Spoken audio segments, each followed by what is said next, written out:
So the first session you took for our children, I still remember one of the things you said, and it's kind of stuck with me the longest time.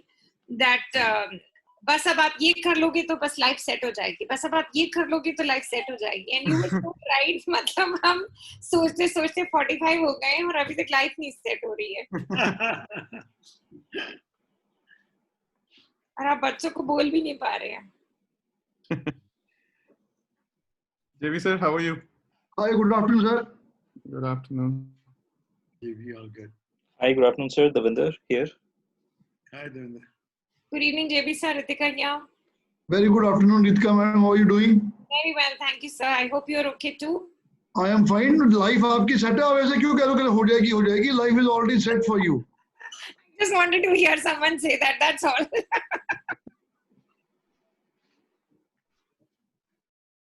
Pratap sir नमस्कार. Hello.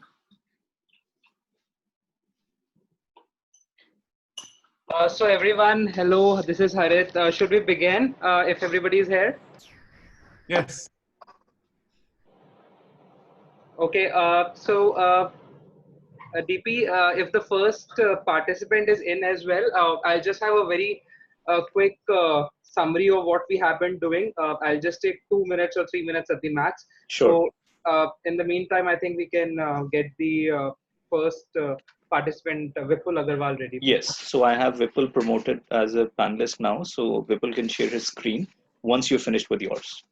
Okay. So I'll just, run through it across very quickly. Are we recording for Yes. the YouTube as well? Yes. Okay, perfect. Okay, perfect. So hello everyone. So I'll just quickly put up the numbers with, of course, a lot of thanks to jury, the core team who has been with us. When I was compiling this data with help of my core team, I realized we started this July last year. So we have actually covered the entire calendar year, so to say, when we first met in Robin's cabin and started discussing this with Ritika and Amit. And then Hitesh also joined us. But let me just put that how it looks like. So first of all, very warm welcome to our esteemed jury today. And thank you so much for finding out time to judge 8 startups in total. In summary, this is how we have taken the leap forward. So we started this, as I said, July last year. We are already in the towards the end of June this year. So it's almost 12 calendar months. And so we started off with 75 students. We started with 10 schools this time, though we reached 25 schools. But it was a good problem of numbers that we had 75 already. So we were actually not able to cater as many, but probably this is a lesson for us for the next time that we can take even more students. At the end of 6 months, last year, December, we were able to have 25 B plans that we heard, out of which we selected 8, which you guys will be judging today. And in the entire process, we had 25 experts associated with us during the journey. 8 mentors have now handheld the 8 startups that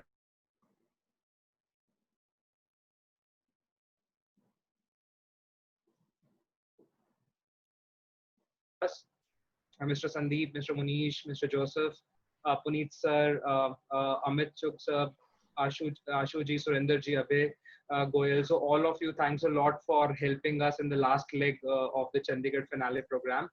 And this is the entire summary since September, when we formally started our sessions till May this year. So as you see, there were a lot of things that have come in from topics like team building, ideation, design thinking, how to write business plans, pitch decks, lean canvas, startup maths. So we have wide variety of associates who helped us. We in fact launched an annual report with help of Hitesh ji, from which I gathered a lot of this information. And of course, this is the team, the backbone team from leadership. I think Munish ji and Robin ji put us or glued us all together when I, Ritika, Amit walked us up. And I think she also would agree. None of us knew each other the way we now. So in addition to a very beautiful journey, I think we made very good friends for life as well via this platform. And then, of course, TiE Secretariat, the current members and the past members have given heart and soul into leading this event. So we have a dedicated YouTube channel that we have been managing now. Of course, all the sessions that we could record are on the sessions now as a repository for the next ongoing TYE programs. So we have maintained it, and of course this session would also go in there. So that's my 2-3 minutes of summary, and now I probably give back to DP and the first startup. Wish all the startups very good luck. Thank you so much, Harit. I would request Vipul and Simriddhi to start their screen sharing with their presentation, and you can open the camera also, please.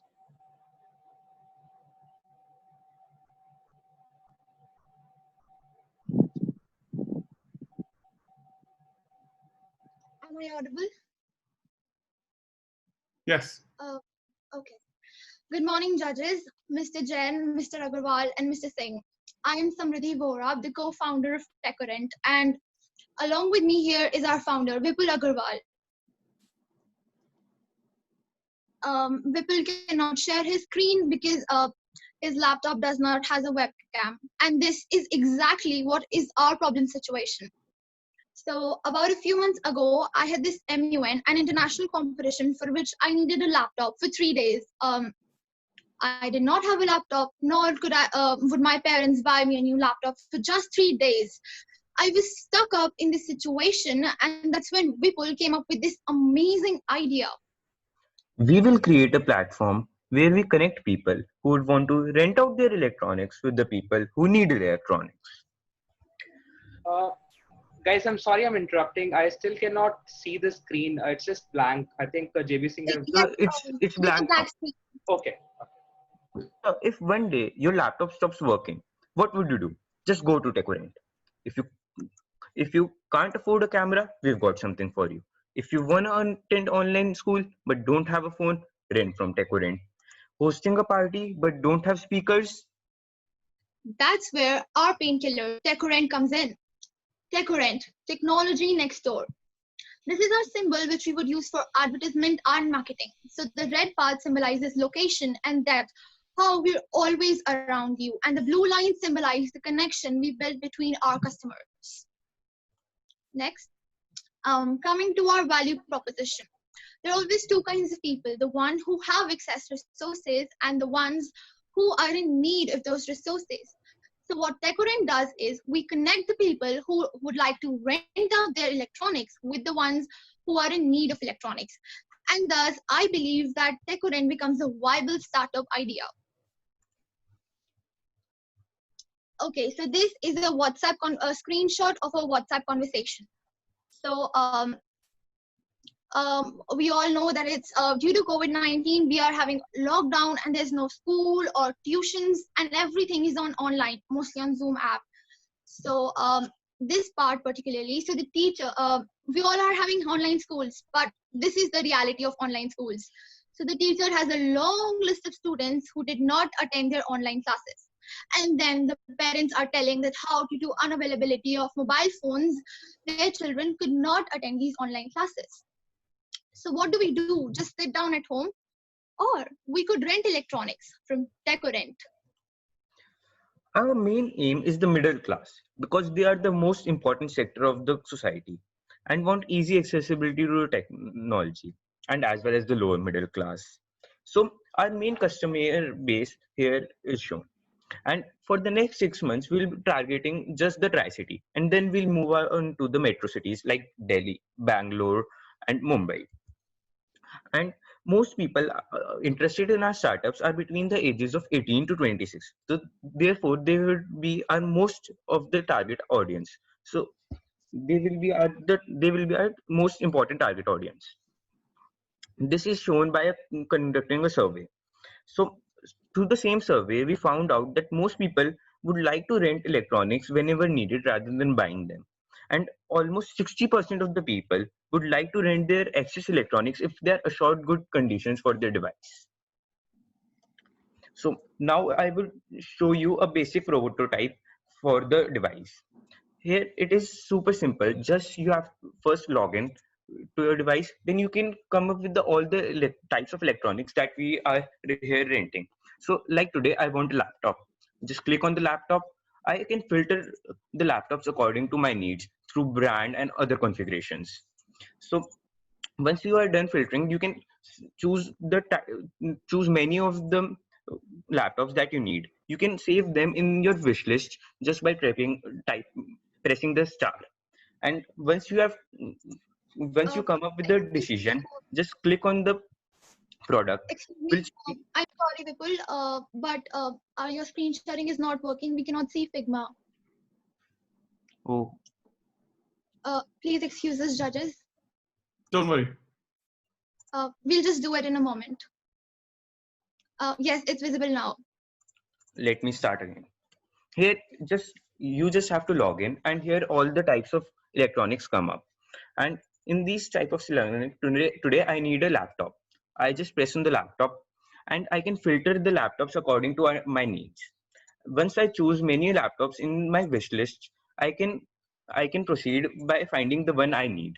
If I found one, I just click on there. I will get other configurations of the same device, and I can just rent. And here is our profile menu. It shows that we as a company are also invested in the customer, and we, through FAQ and contact us information, we will always be there for our customers. And the customers can also rent easily just by adding a image, a description, and that's it. All you have to do is rent.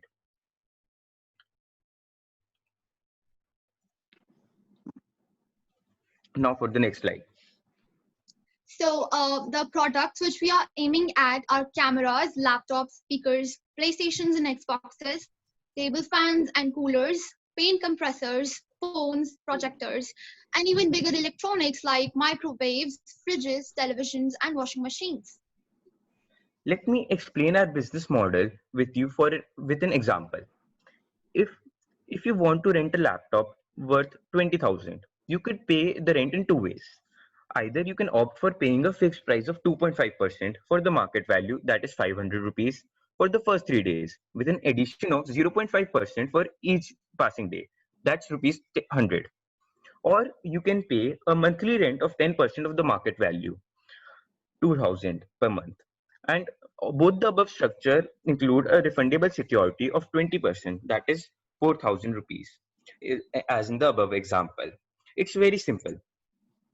And we would charge a commission of 20% on all the transactions from our customers. And we believe to make our startup profitable in the next year. Our expenditures include the technology and team building costs, the marketing expenses, which mainly include the advertisement expenses, insurance, and outsourcing of deliveries as well as technicians. So since we were talking about technicians and deliveries, I will tell you how this process goes on. So supposing our product has to go from customer A to customer B. So the delivery guy will take the product from customer A, and on his way to customer B, he would go to our technician who would run a small test and ensure that the product is verified and verify the product and check for authenticity. And if the product passes the test, the product is passed on to customer B. And the same process happens when the product comes back from customer B to customer A. Customers are our priority, and we will ensure that no inconvenience is caused to our customers. Also, talking a little bit about future, we are hoping to, like after a few months when we are established, we are hoping to buy our own inventory so that our business model can be B2C and C2C. This would just simply multiply our profits. So I'd also like to share the target, our target for the next 6 months. We are hoping to earn about 1,000 clients per month and an average revenue of 3.5 lakhs. Also, our competition. There's a Bangalore-based company called Guaranteed, and it's surprising that in the first 3 months, they earned about 500 customers. This just shows that how much the market wants us to come in, and I'm sure if we start up, our company would be will suit well in the current economic situation. Thank you. We conducted another survey of people with different age groups and professions as shown. And they believe that our startup is viable for the current economy. And most of them are satisfied with our current pricing structure, as you can see in the above charts. The domain name techurent.com is available at GoDaddy for $3.99 for the first year, which is amazing. Our team includes me, Vipul Agrawal, as the founder, CEO, and the financial expert of the startup. And I am Samriddhi Vora, the co-founder and creative and management head. Before we conclude, I'd like to pose a hypothetical situation. Just assume that a company called Techurent existed, then Vipul could have rented a laptop from Techurent, which had a webcam, and all of us could have seen Vipul right now. Thank you. We're open for questions.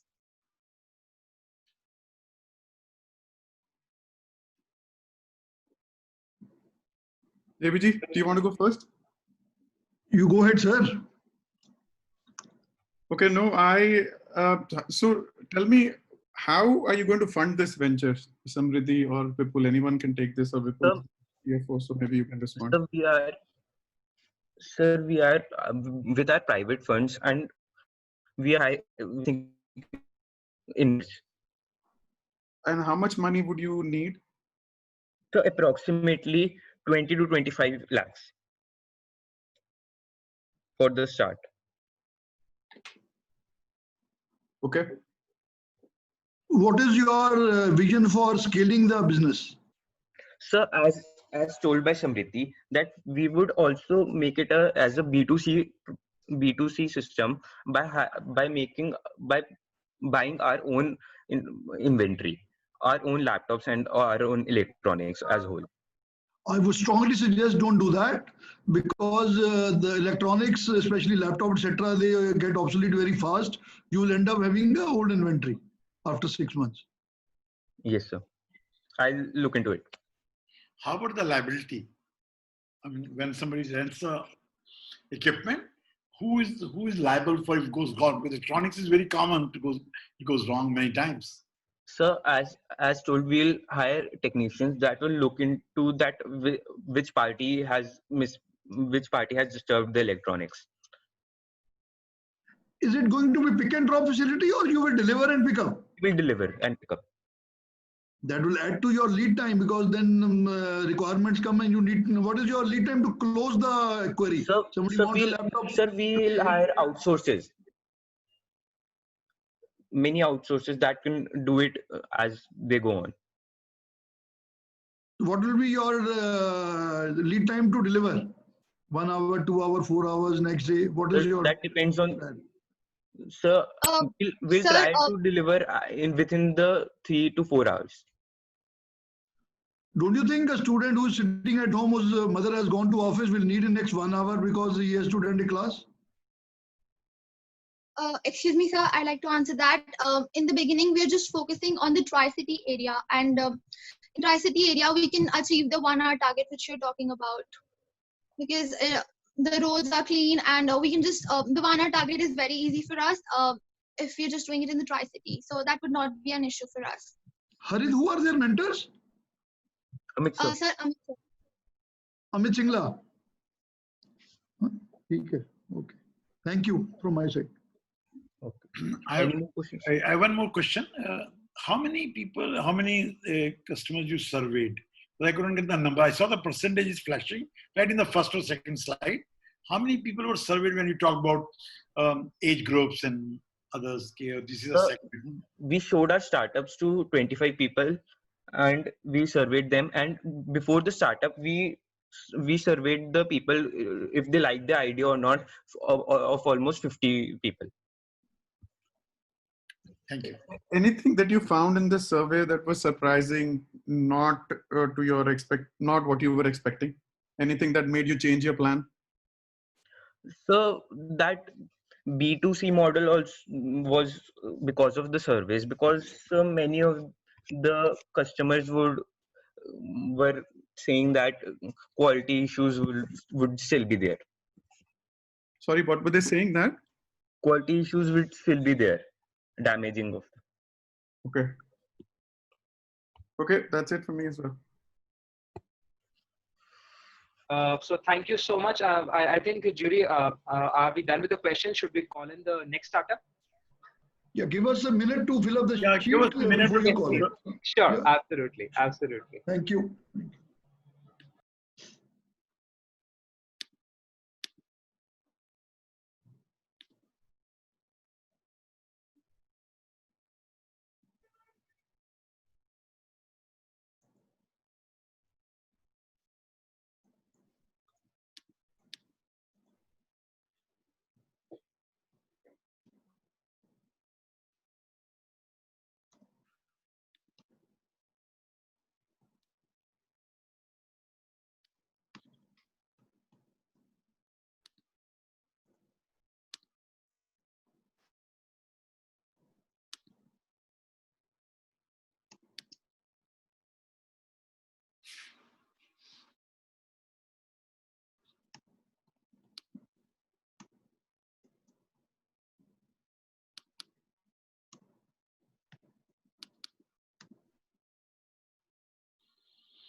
Uh, Devendraji, in the meantime, can we ask Ekam just to be ready with his screen? Okay, sir. Should I start sharing then? Yeah, yeah. You can start sharing it, but I mean, of course, as the jury is ready, you can start presenting as well. Okay. Okay, sir. I'm ready. Okay, I'll just share it. No, wait for everyone to confirm. Yeah, wait for everyone. Exactly. Done, sir. Done from my side also. Just give me half a minute more.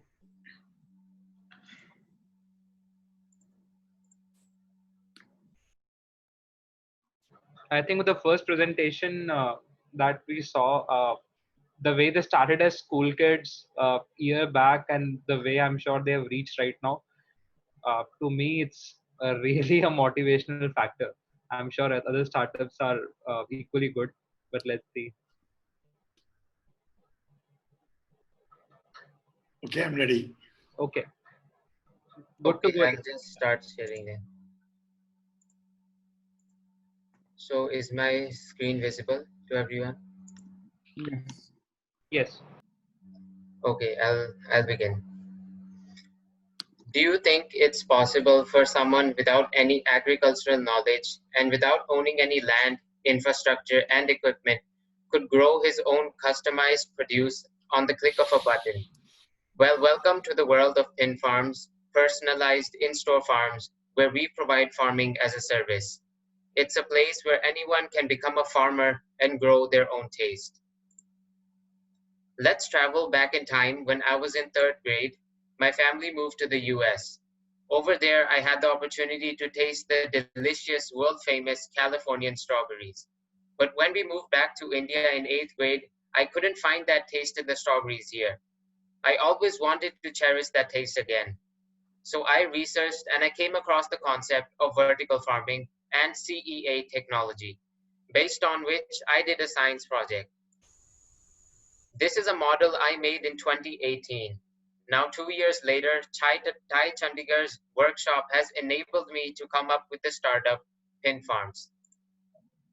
The problem we are addressing is the deterioration in the quality, freshness, and taste of the produce due to the huge time gap between the actual harvesting and the consumption of the produce. This number, 2,259.5 kilometers, is the average global distance your food travels before it reaches your plate. This flow chart shows the journey our food takes before it reaches us. First, the produce is plucked, then it gets transported to the nearest cold storage warehouse. It stays in storage for a few days, where preservatives are applied. Then they get taken to the nearest grocery store and they stay there for another day or two before someone buys it. You can clearly see that it takes roughly a week for the produce to reach the consumer, and this long transportation time drastically reduces the freshness and quality of the fruits and vegetables we eat. Also, we cannot forget the tons of pesticides which are dumped on a daily basis on these plants. This has a terrible effect on the plant, and it reduces its quality and even destroys some of its nutrients. So what does this all have to do with taste? So I'll ask you a question. Do you think that the strawberries grown in California will still have their taste preserved when they get transported overseas to Chandigarh? No, they'll lose their taste, they'll lose their quality and their freshness. Even if you try to grow them here, you won't get that same quality and taste because of the differences in soil, nutrients, temperature, and humidity. So what are the target market and market size? What are the consumers' opinion on this? Initially, we'll be targeting the Tri-Cities population who are health conscious and who wouldn't compromise the freshness, quality, and taste of their produce, even if they have to pay a little extra. Specifically, this is the high middle class to high class income level group. Also, the COVID pandemic has sensitized people on their food choices, which widens our customer base. This slide summarizes a market survey we conducted. In it, we asked the customers if they face the issues I talked about. We also presented our idea and asked them if they would like to have our option available to them. Our customers are willing to pay extra for the services we will provide. And lastly, our customers aren't aware of any other business which provides them with such services. So in general, we got a really positive response from our customer base. The organic market is the market closest to our solution. Thus, we are entering into a market with a size of 10,000 crores in India as per 2020. Now we come to the part you all have been eagerly waiting for, the solution, and how we have managed to make farming a service.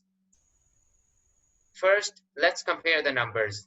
With our solution, your food will be traveling a few kilometers instead of more than 2,000. So the produce is more fresh and has higher quality. Next, we have reduced the conventional 4-step process for transportation, which took a week, to a 2-step process in which your food is delivered fresh within 1 to 2 days of harvest. So how is this all possible? How can we reduce this distance to just a few kilometers, and how can we guarantee fresh produce? Well, it is possible with the help of vertical farming and CEA, that is Controlled Environment Agriculture Technology. So what is vertical farming and CEA technology? Vertical farming is when plants are grown vertically by stacking them on racks without soil. As vertical farms eliminate the problem of land required for cultivation within urban cities, the distance between the producer and consumer is reduced immensely.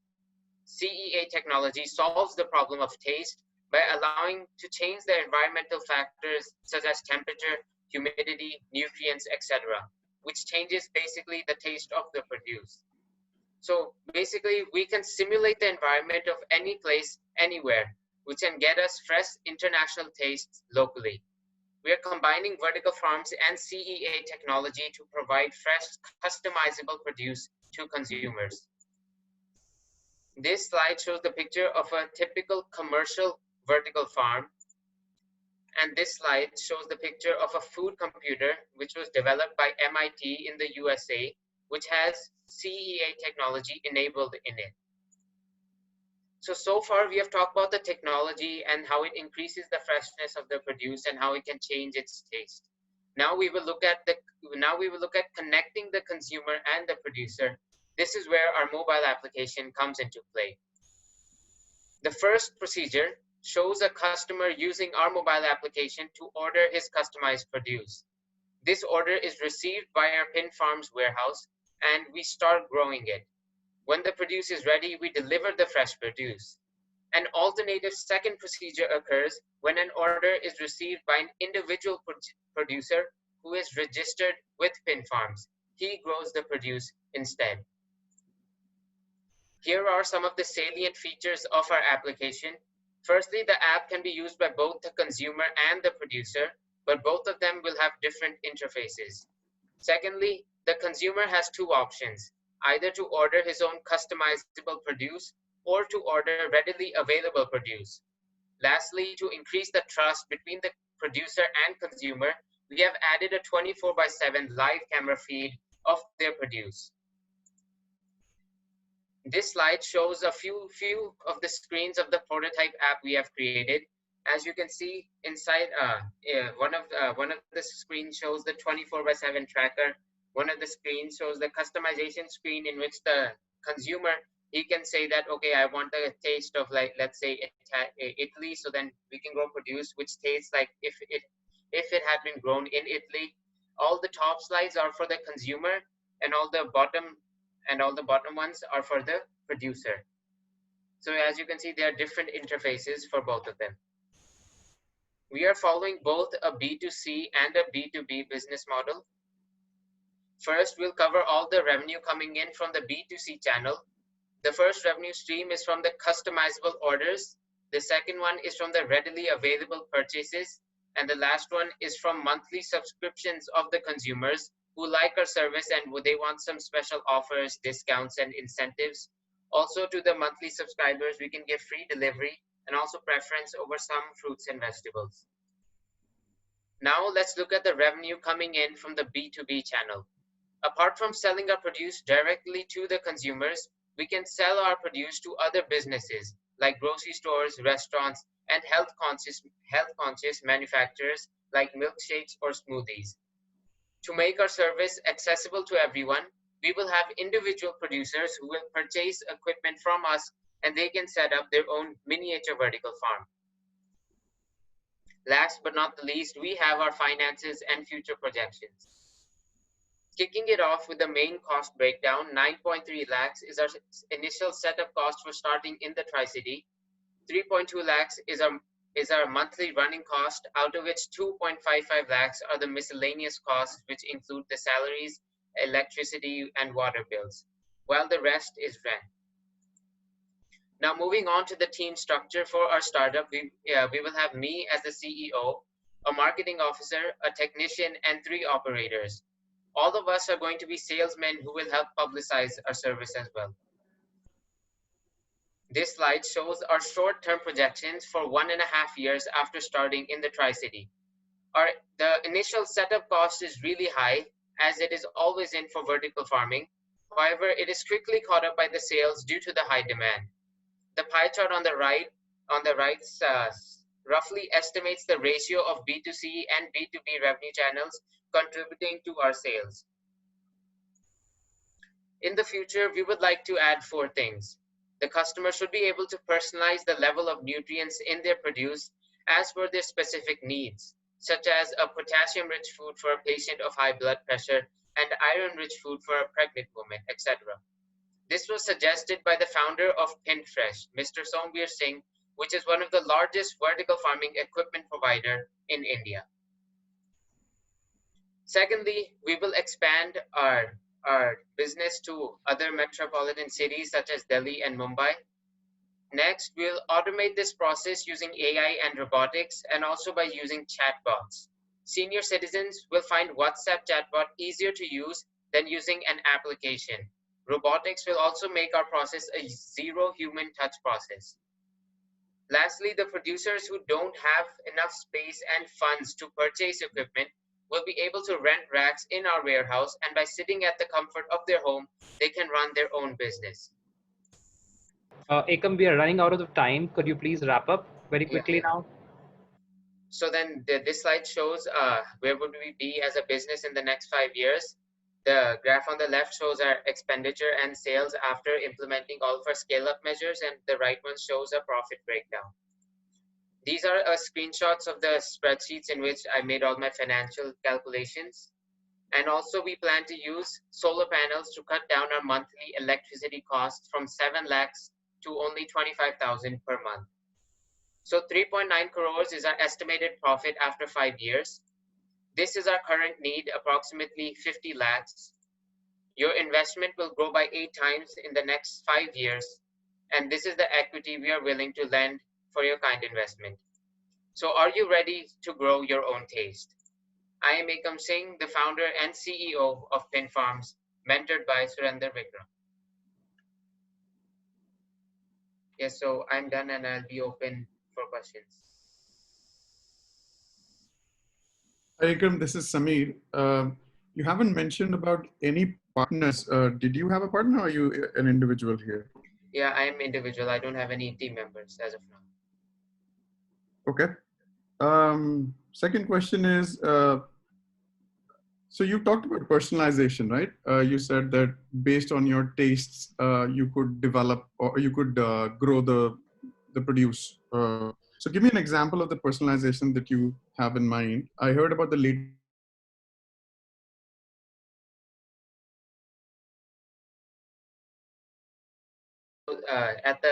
When we initially start up the personalization, which we will offer, will be at the minimum level. So basically, if someone wants like their strawberries, if someone wants their lettuce, but then they want its taste to be as if it was grown in, let's suppose, Italy. So then we can manipulate the climate change, like the humidity, with the help of CEA technology, and we can make the produce's taste as if it was grown in Italy.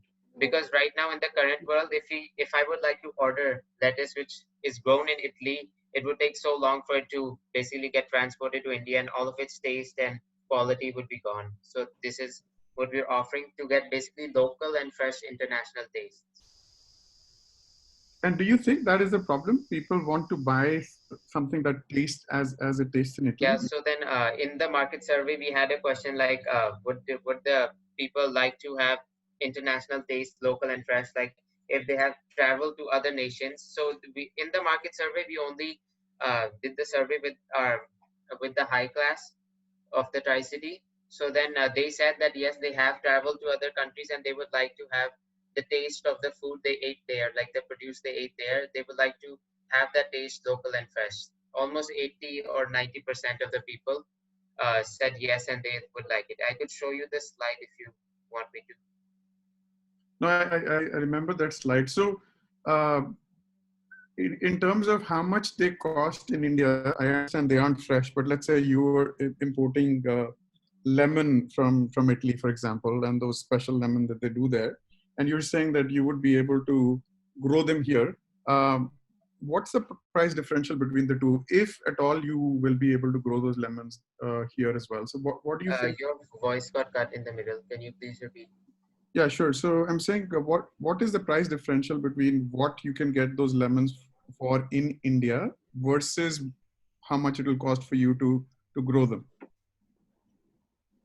So you're saying that the price differential in the lemons which we can currently get in India from Italy I'm and saying what we are rough growing. ballpark, if you've done some research growing them here versus importing them, have you done some research on how much more expensive it would be if you grew them here, or any sort of idea around that?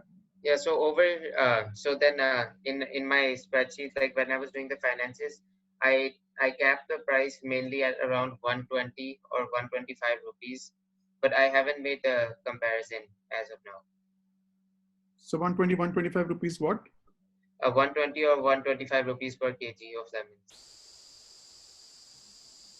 It is 2 euros, almost 1.5 to 2 euros, 125 rupees. Yeah, but then that's the thing. We shouldn't compare with the price which the currency in Italy. We should make it accessible to the using the currency unit in India, and even using this conservative price mark, we still even doing the calculations, I was still able to get a decent profit margin. You want to sell your equipment or you want to actually grow and deliver to the clients? Yeah, so there are multiple things we're planning to do. So this is one of the things that the customer can ask us, like, okay, he wants these lemons, but they should taste like they have been grown in Italy. That is if he has access to one of our pin farms, like if he lives nearby. But then we also have the second method in which an individual producer, like if you or me or a common man wants to start like vertical farming, maybe as a business, then he can rent the equipment from us and he can sign up under our company and he can basically expand our customer base and make our produce more available to others. So there are two aspects to this. One is that the order can be directly grown by us, or the second one is that the individual producer can rent the stuff from us and he can start his own vertical farm. So my only comment on this one is, ain't you doing too many things in the same proposition? What is the really the differentiated value proposition you have?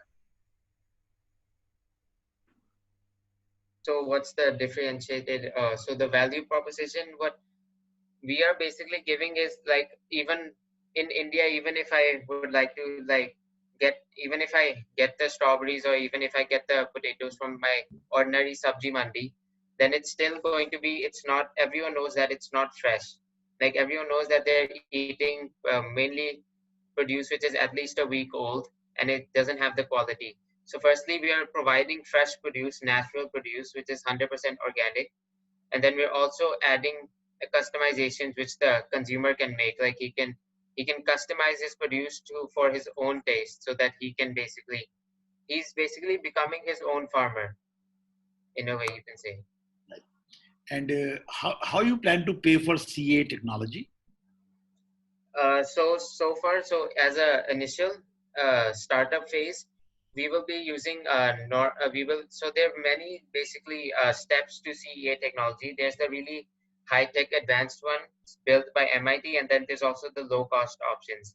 So initially we'll be starting with the low-cost options, like by using the low-cost options of CEA technology. They cost around like 2 lakhs per rack. If you want to, like, if I want to control the climate of one rack, then that will cost 2 lakh for controlling the climate of one rack. So in the beginning, we'll be using these smaller, like less advanced CEA technology. But as I mentioned in the start, like for the scale-up plans, we can grow, and then we can use the more advanced technology to maybe so that we can also basically control the nutrient amount as well. Right.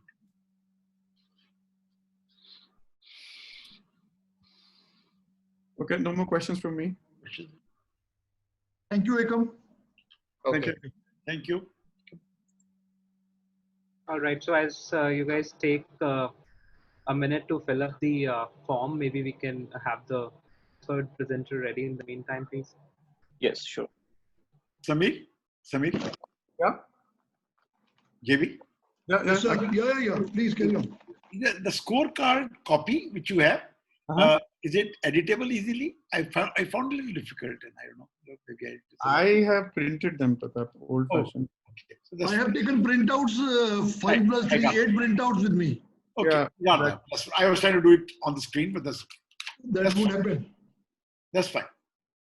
You want an Excel format? I have it. I can share the Excel format with you. Yeah, just mail me on the direct mail, and then. Yeah, I just do it. Thank you. That will save time.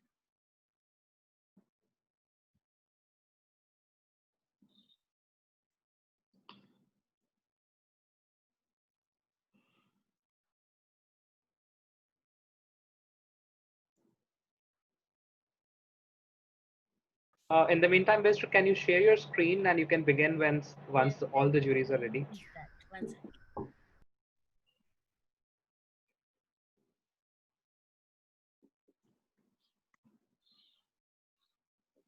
Pratap sir, if you check my mail on which I sent on the 16th. Yeah, I see that. Yeah, so I've sent the Word format only, so you can open and edit there only. Okay. Yes, sir. I somehow got the PDF, so that's okay. I'll just look at that. It'll take me 2-3 minutes to catch up. Sure, sir. I've sent you the mail. Thank Copy you. to Samir also.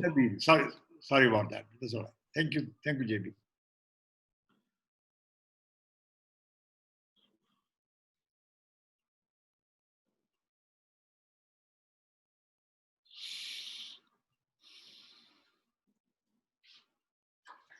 Okay, now I'm ready. When the judges are ready, please just. Ready. We're ready. Okay. Hi, my name is Bisar, and I am a student of class 10. And today my pitch is on the startup idea that I have. It's called DIY Desserts. So my startup is the problem I am trying to solve with this startup is that there are not enough varieties and options of affordable desserts. 1%. JBG, you are audible. Oh, sorry. Go ahead. I am on screen only. Okay. I was saying the problem that I am trying to solve with this is that there are not enough varieties and options of affordable desserts to cater to the developing palates of Indian consumers. And India has a scarcity of dessert brands as compared to most other countries. The opportunity. As the industry goes through a cycle of disruption, powered by digitalization and delivery, there is a tremendous opportunity that exists in this segment. We still do not have a known pan-India dessert brand.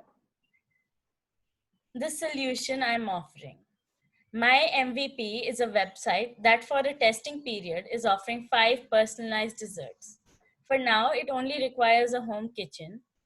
Also, my startup's name is DIY Dessert, as I earlier mentioned, and a suitable domain that I found for it is diyDesserts.co, which is currently available. I have a prototype for the website, which now I'm going to show. This is the prototype I have for the website. It shows my logo and the name of the company, and the exclusive deals we offer, which is a birthday package and a senior discount package. Also, you can apply for a job and contact us through this website. I also offer there's a shopping page where you can choose one of the desserts to customize, and I haven't really gotten all the customization details yet, but this is my best try at it. So here we have a set of 6 cupcakes. This is my example. These are chocolate cupcakes, and you can select a topping to put on top of your cupcakes before heading to the cart, where you can buy it with a delivery charge of rupees 100, because we are planning to do delivery from an outside source.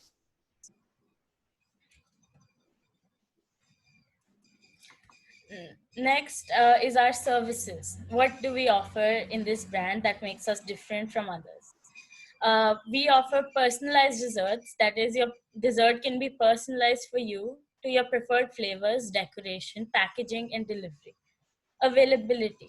Orders can be placed on the website 24/7, and we can be contacted during our working hours for any details or confirmations. Custom solutions. Any dessert can be made personally for you in just a short time span, and our belief is that the customer is always right. Connections. We are working with local shops and local people to source our ingredients and to transport them to us, as well as deliver desserts. Preferred loyalty programs. There is a loyalty program for frequent users and discounts for birthdays and senior citizens. Delivery. The delivery of each dessert will be planned to best suit the customer. Competitors and customers. Our target audience is the middle and upper class, because they are the ones who will be able to afford desserts, because even though we're trying to make them affordable, our costs are still too high for certain people. Target areas, Tri-City region. The competition, other cake and cupcake personalization companies. Our main aim, one of the main aims, is to make cost-effective desserts for a good price. So yeah, affordable desserts. And home delivery to any address in the Tri-City region. Customer base. It is a B2C model, and the customer segment is the middle and upper class. Sales channels which we will be using will include social media, email, mobile, surveys, web, and others. So I sent out a few forms to ask people that which desserts, flavors, and toppings are preferred, and I tried to make my dishes to the best of the because of these surveys. So the preferred dessert was cakes, preferred flavor was chocolate, and preferred topping was icing. So I've offered these flavors in both dishes, and yeah. The market exists. Just last week, Warm Oven, a startup which delivers fresh cakes and desserts, raised a seed funding amount from serial entrepreneur Jyoti Bansal. Warm Oven currently operates multiple cloud kitchens across Bangalore. The company plans to use the capital raised to scale technology and expand to other cities. My revenue model. Earnings, per sale billing, and an average order cost is rupees 500 per month. And I am estimating about 20 orders per month for at least the beginning. Assumed revenue in 3 months is rupees 30,000, and assumed revenue in 12 months is rupees 2 lakhs, because I plan to scale the business. Expenses. Ingredients per quarter would be rupees 7,500 approximately. Number of staff members would be 2. Salary for each per month would be rupees 10,000, and miscellaneous expenses per quarter would be rupees 10,000. Also, I am planning to bootstrap rupees 50,000 from my parents to start up, and then pay them back by the end of 12 months. Some of my creations are, these are some cakes I have, and yeah. Thank you. That is it. I am open to questions.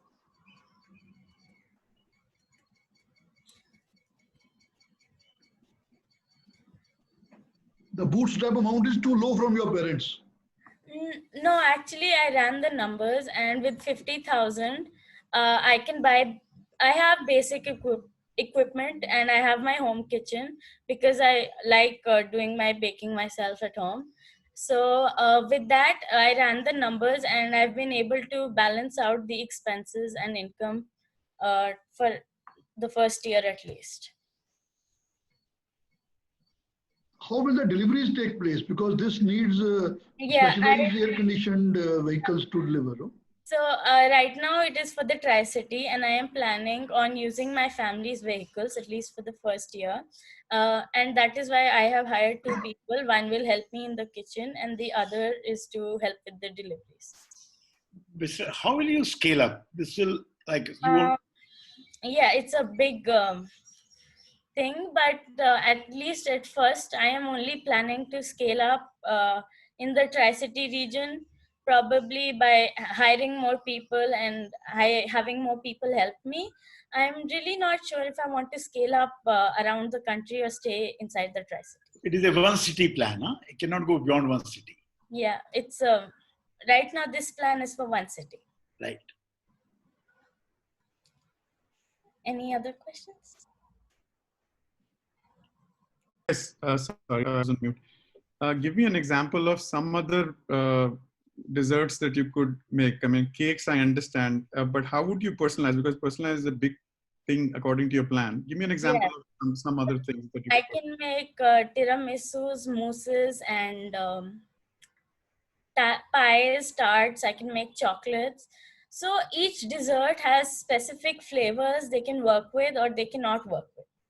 So like each item on my website was separate. There will be a separate item for each dessert because we cannot use the same flavors or toppings for each dessert.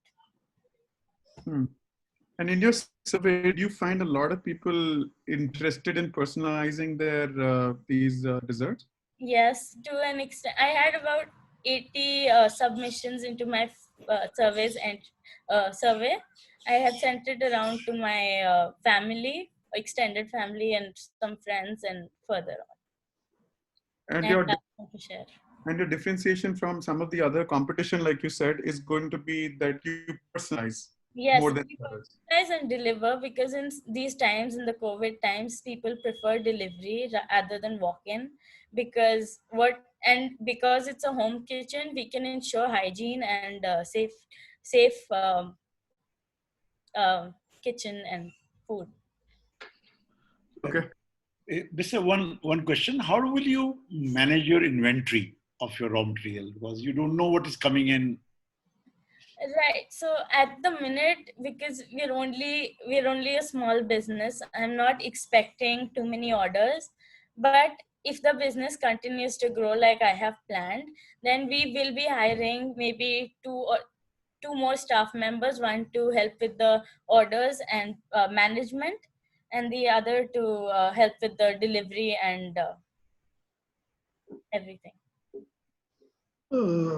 This is JB Singh. Want to understand, can you increase the shelf life of the product? See, food that is especially baked goods do have a pretty long shelf life. From experience, at least cakes, even with icing and decoration, and cupcakes can last at least a week and a half without getting spoiled if they are placed in the fridge or microwave as necessary. Why I'm asking this question is you can even use the franchise model or a B2B model to deliver at different stores from where the clients can pick up. That is big for a plan for later. Right now, I don't really plan to have such a big business because I want to complete my studies before I do anything much higher or much bigger. Okay. This is, That's all from me. That's all. Are you the only person in this team? Yes, as of now, yes. Okay, thank you. Who is mentoring you? My dad, Munish Johar. Right. Thank you. Thank you. Thank you very much.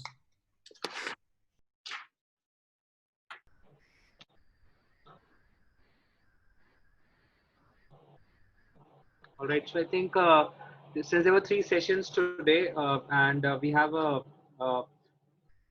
fourth session, but that has been carried forward to tomorrow, as I informed in my email as well. So maybe you can fill the sheets right now, and then we once again meet tomorrow. And if it is okay with all the jury members, we were requesting you to have 15 minutes extra tomorrow till 5:15 instead of 5 as was committed before. That's fine. That'd be fine. Okay, I did have some questions, Harit, but that's just for you, Ritika, and the group here. But I also see there are attendees, so maybe we can just talk for 5 minutes before we disconnect. Yes, please. Sure. Okay, then can the other participants please leave? There's a different channel we can take. I don't know whatever. DPG, can you maybe request others to leave? I think they've already started, but just in case. We still have about 4-5 attendees.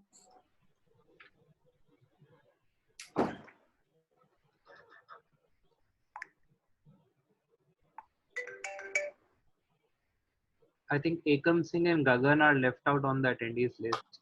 No problem. I'm doing it. Yeah. Yeah, I think everybody's gone. Yeah. Okay.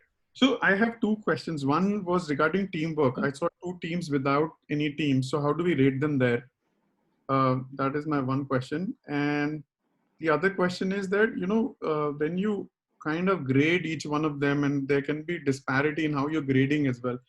Are we going to choose one person, and do you think we can all, we'll grade them, but when we can all talk to each other, discuss pros and cons, and then decide who the winner is? Is that possible or not? Yes, I think for me, I think that will be a better way to do it. Like you can grade individually, but you take the decision as a team. I agree. I mean, that might be a better model. And likewise, I think we should leave out teamwork from here. Otherwise, you can't judge people. True. So there was one challenge, in fact, couple of challenges, Sameerji, that we were, facing off. One, every student had their own kind of plans. So when we started off with this, though we told them that plans, ideas hone chahiye apne apne, but then, some of them just backed up, and the 25 that we had in November, December, we told them pitch everyone, but then if somebody is not selected, they can be co-founders of the teams who have been selected in this 8. So what you're seeing is today the people who have been coming in teams are one of the students who were not able to make it in the first 8, but then they have clubbed up. Mostly this happened within the same school because people are still not very confident to go across the schools, and by model we haven't allowed them to recruit one of their friends which have not signed up for TYE program. Okay. And in terms of the global competition, they do require to have at least 2 people or in a team, or can individual people still go there? I think for the reading that I did doesn't mandate it, but the popularity is to come in team. Understood. Okay. Any of them who actually willing to take the business model forward after the competition is over? I mean, we asked it, sir, but problem is that most of them who, as you know, the last startup was saying that they are in class 10th, 11th, of course, they want to finish up the at least the schooling and then maybe the college first, as we do it classically in India, but they may like to do it side by side to their studies. So most of them would be interested, but it would be still a side thing. They're not going to leave schools or colleges for me. I hope this is not only project on paper for most of them. That is what the on paper, sir. What exactly would that mean? I'm sorry. If they're not following through with the business, and then probably they will venture it out to a small enterprise of their own. If one of them takes out, probably that is the whole idea of the TYE competition, no? Yes, yes. So what we have told them is take one step at a time. So today will be the Chandigarh's first step, and as Sameerji was also saying, amongst 8, one would go to TYE Global and would compete against 32 different chapters. One would win out. They would get a decent, I think, $10,000 in prize money that could actually help them boost their startup with funding also. Harit, I have a question right at this point. When they go to a competition, what is the meritorious parameters on which they would be judged? Like when we said it, like, is it like really the pitch, or is it the, as JB said, is it like doable are they committed to the venture? Or what is the weightage there? Right. And also, sorry, let me just add, I mean, how real does the project need to be? Yeah, So yeah, when you exactly. judge them in Can, for example, then, you say, this is bullshit, you can't do this.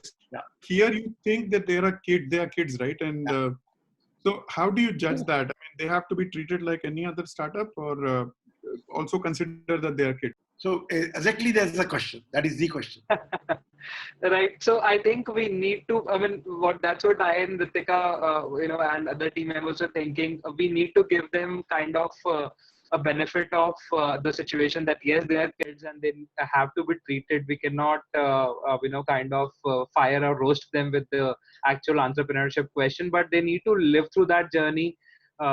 Anyhow, if they want to go with it, so I think they should start getting the flavor of that grilling slowly, but it cannot happen all of a sudden. And at the second question, that how TiE Global will judge, honestly, for most of us, this is the first session that we are doing, but based on my experience and based on all of our experience on listening to the pitches that other countries have made, they are on the same format. They have not grown into business. They are more good plans, some prototype, minimum value products, and they have an asking for X amount with the jury. So that's the model the say Silicon Valley has followed, and other Hyderabad has followed, or Delhi has followed. Some are more matured, some are less matured, but more or less most of them are at the same stage.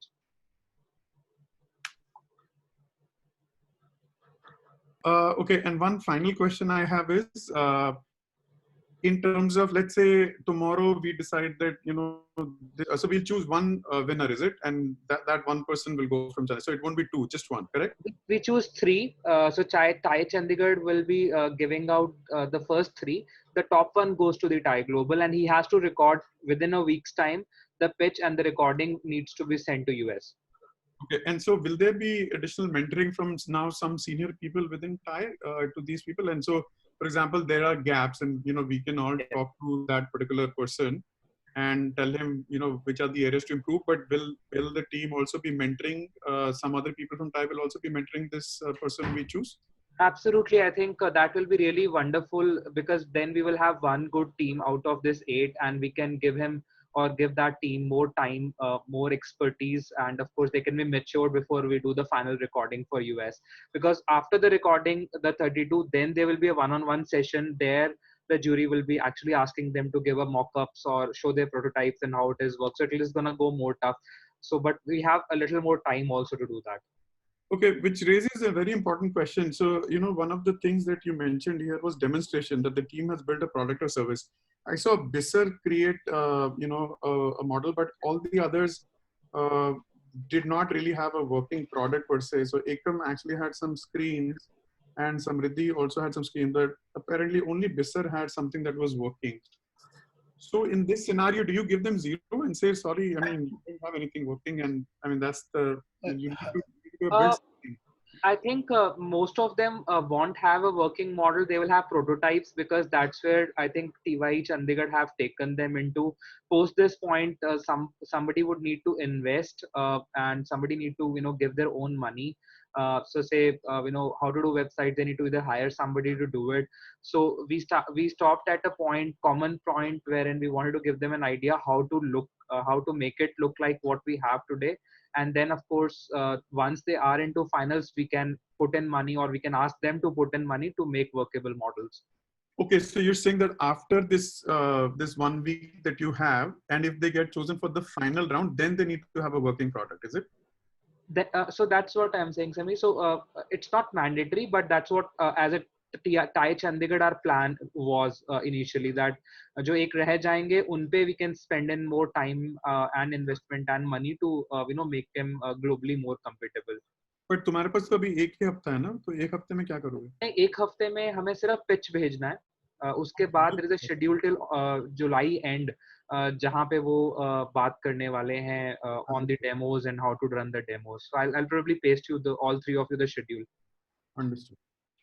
May I add something, Harit, here? Yes, with please, everyone's permission? Thank you so much, everyone. Just wanted to add here that we've been at this for almost a year. We started this session in July, and we've come a long way. And I think about 4 months back in December, 6 months back in December, when we actually closed the chapter, closed this, and told the children to take a break because of their exam schedules, and most of them had boards, exams, etc. We had picked up certain business ideas that we thought would be, and this is done internally by all of us, frankly speaking. And we just picked up, randomly a couple of ideas which we thought were doable. And unfortunately, after that, the moment the children's exams finished sometime in March, we were stuck with the corona thing. So it threw a lot of the children's plans out of gear. So a lot of them could not do market research. Business idea could not do so much. The other children also, they were kind of stuck, and then they lost track, and then they couldn't find co-founders, etc., etc. So it's all a bit messy. I mean, because of the pandemic, we were also thrown off guard. And internally, all of us then decided that we will just pick up the children whose ideas seem executable as of now, which means that maybe over a period of time after the pandemic is over, and these children can actually have a working business model. So we are hoping, we don't have anything from TiE Global so far, but we are hoping that the judges there will cut some slack, because thankfully this is a world over phenomenon. It is not something that children in India or a particular chapter are facing. So we were counting on that. So we really don't know, and the scorecards and everything that we've shared with you are from last year. So some of them, of course, will now probably not be that relevant, because the children are also stuck. I mean, there are a lot of things that they had to do but they couldn't do. So that is just my 2 cents. So we're just hoping that they will cut them some slack all over, across all chapters. Yeah, so I just wanted to give you a perspective. Sorry, sir, please go ahead. Thanks for sharing that. But I think my comment is, given that we have done 3 today and 5 more, and I'm a bit scared of assessing somebody and being unfair to somebody at this point, given that the couple of, like, there are a lot of variables in terms of the assessing the real thing out of what they're presenting. So that's my comment. So I think somewhere Samir said that in the beginning, that probably a collaborative view and maybe some discussions can go. Absolutely, sir. We would love otherwise that. Just filling a sheet and just ranking them on a certain point numbers and then just totaling it up, and that could be very scary. हमने भी ऐसे ही किया था, Pratap sir. This is what even all of us did with these children who came up to the top 9.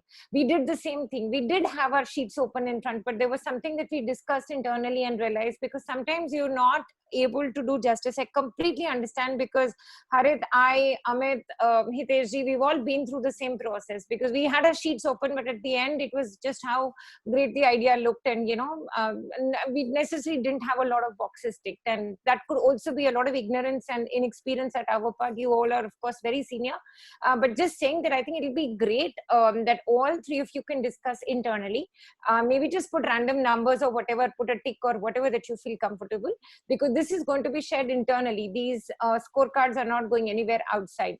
They're just going to be shared internally within TYE Chandigarh only. So maybe after tomorrow's session, all of you can have a quick call and then maybe decide and then take a final call. That's perfectly fine. Maybe a less important question. These scorecards have been designed by TYE Global or just yes, sir. Yes, sir. They come from there. But these are last year's scorecards. They haven't shared anything with us this year. Devinder, I hope I'm right here.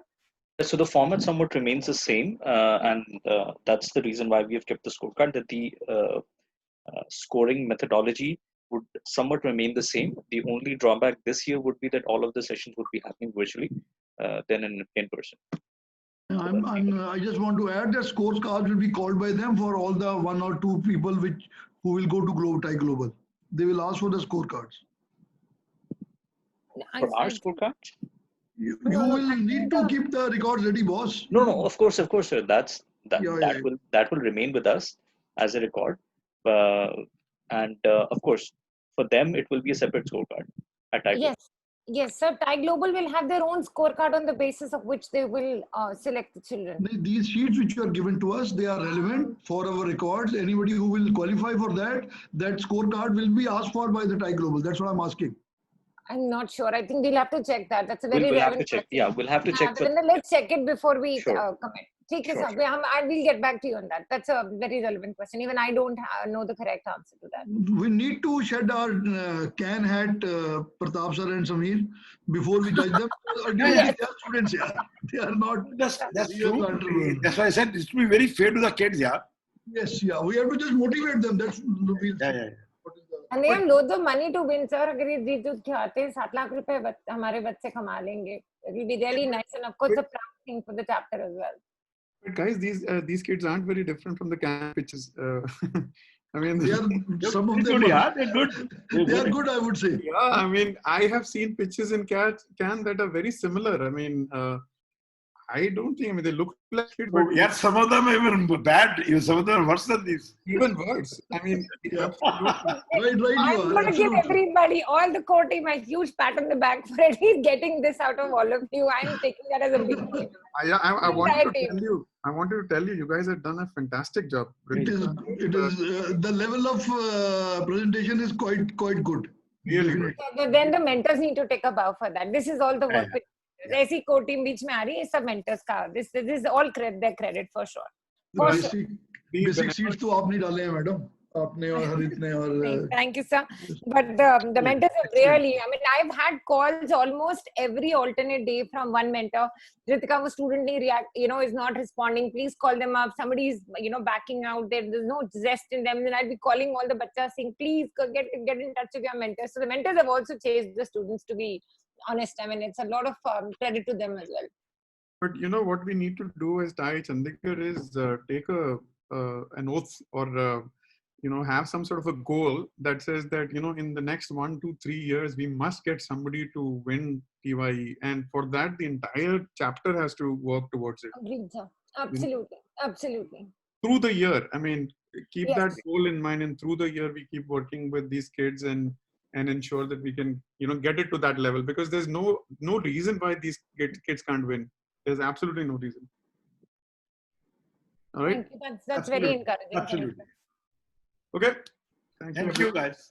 Thank you, everyone. And in the meantime, I think when I chat pe, just before you guys leave, I've forwarded the formal schedule that we have received from DPG on the chat window. I had Samir sir's and Pratap ji's numbers, so I've put them on WhatsApp also. JB sir, अगर आपने कोई number please दे दीजिए, और I'll pick it up from DPG. I'll share it. Should I just speak out? हाँ बता दो. I think other than me सबके पास होगा. 98140.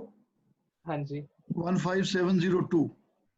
ठीक है सर, मैं अभी आपको कर दे रहा हूँ. एक ना छोटा सा रिक्वेस्ट है हरित, आप ना इसका ये जो स्कोरिंग शीट है इसका एक वो बना लो, एक्सेल पे बना के ना गूगल शीट पे डाल दो हमें. ठीक है. We'll do what will happen is we will do our scoring and then we'll update that sheet and share it with you. Definitely, I'll do it before tomorrow's session. Excellent. Thank you, everyone. Thank you. Thank you. Thank you, JB. Thank you. Thank you so much. Thank you. Bye. Thank you. Bye.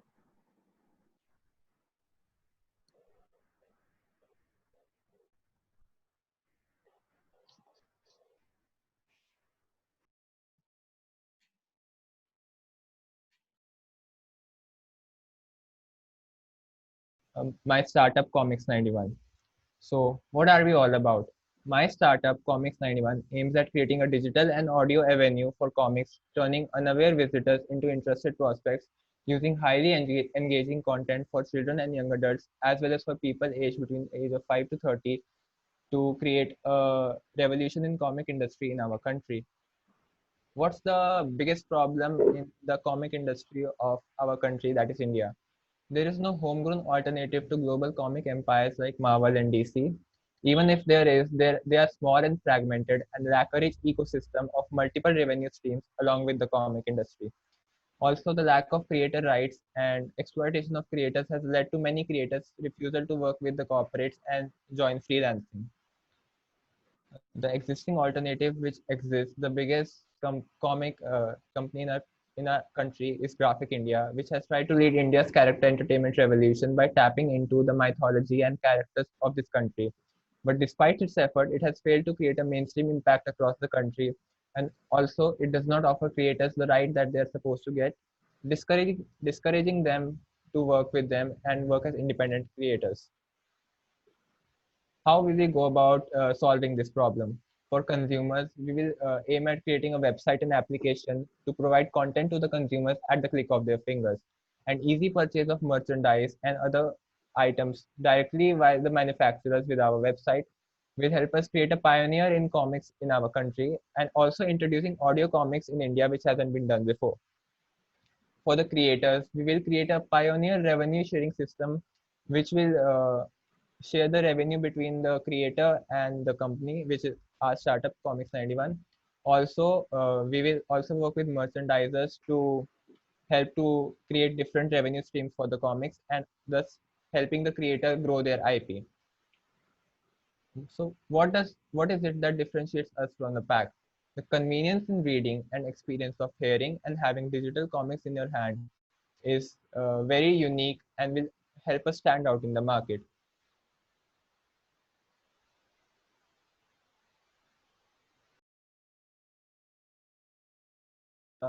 To engage with their favorite characters and help them fall in love with it. Also, fully automated ordering and supply chain will be optimized, thus helping the manufacturer as well as consumer and creators. Thus, we will create a one-stop shop for all comic and related products. The user benefits we will offer are single-click ordering, characters by independent comic creators, which will be engaging and attract the users, and availability via mobile app and website. The digital avenue will help us grow considerably. The key features are quick buyout, efficient supply chain, engaging content, and us being a one-stop solution to all their problems. Comics 91, I created a website, comics91.com, by using G Suite, which website design is visible to you right now. I created this using G Suite. The initial service area for Comics 91 would be Chandigarh. We will start with the Tri-City, and as soon as the startup grows, we will expand to other cities, other states such as Delhi, Punjab, Haryana, and Maharashtra. As our expansion takes place nationwide digitally, and as our product will be available exclusively digitally, it will be available to all over the nation. But these will be our focus areas. The demand forecasting. So how will we go about it? First, I will start with my school, Bhavan Vidyalaya Chandigarh, as well as its branches, Bhavan Vidyalaya Panchkula and the children's one. The top schools, we will target 20 schools in Chandigarh, which almost have around 3,000 students each. Our target would be to get around 300 students on board, so that we can have them give a subscription fees of 600 rupees per annum, which is quite okay for people to pay if they are interested in comics, especially children. Thus, I think if we target 20 schools and around 300 students per school, we'll be able to generate a revenue of around 36 lakhs per annum from Chandigarh only. The overall market. So many independent sources cite that the overall market for comics in India is around, in USA is around 100 to 150 million. But that is not the case in India. Why is that? That is because of India's fragmented and unorganized comic market. Even though there are multiple comic companies in our country, they all fail to expand nationwide and make an impact all over the country. Why is that? Because they're fragmented and unorganized, and they fail to they fail to take their comics to other revenue streams such as movies, video games, merchandise, so that their industry might expand. This is the biggest problem with the comic industry in our country. The worldwide comic market is biggest in USA, and then Japan and other European countries such as UK and Germany. The composition of the market. The graphs visible to you will show you the composition of the market. From here, you can see that more women read comics than men, and comics are mostly read worldwide by adults aged between 18 to 30 than children. But that is not the case in India. In India, many statistics have shown that comics are read more by children, as comics are mainly considered something for children in India. That is why our company would be targeting to appeal to children nationwide. The languages. We will first begin publication in English language for a wide audience base, as more English readers are digitally more aware and among the literate and kid population in the country. After that, we will focus on Hindi, as Hindi is our national language, And after success in these areas, we will shift towards a multilingual approach in languages such as Tamil and Telugu, as they're the most spoken vernacular languages in the country.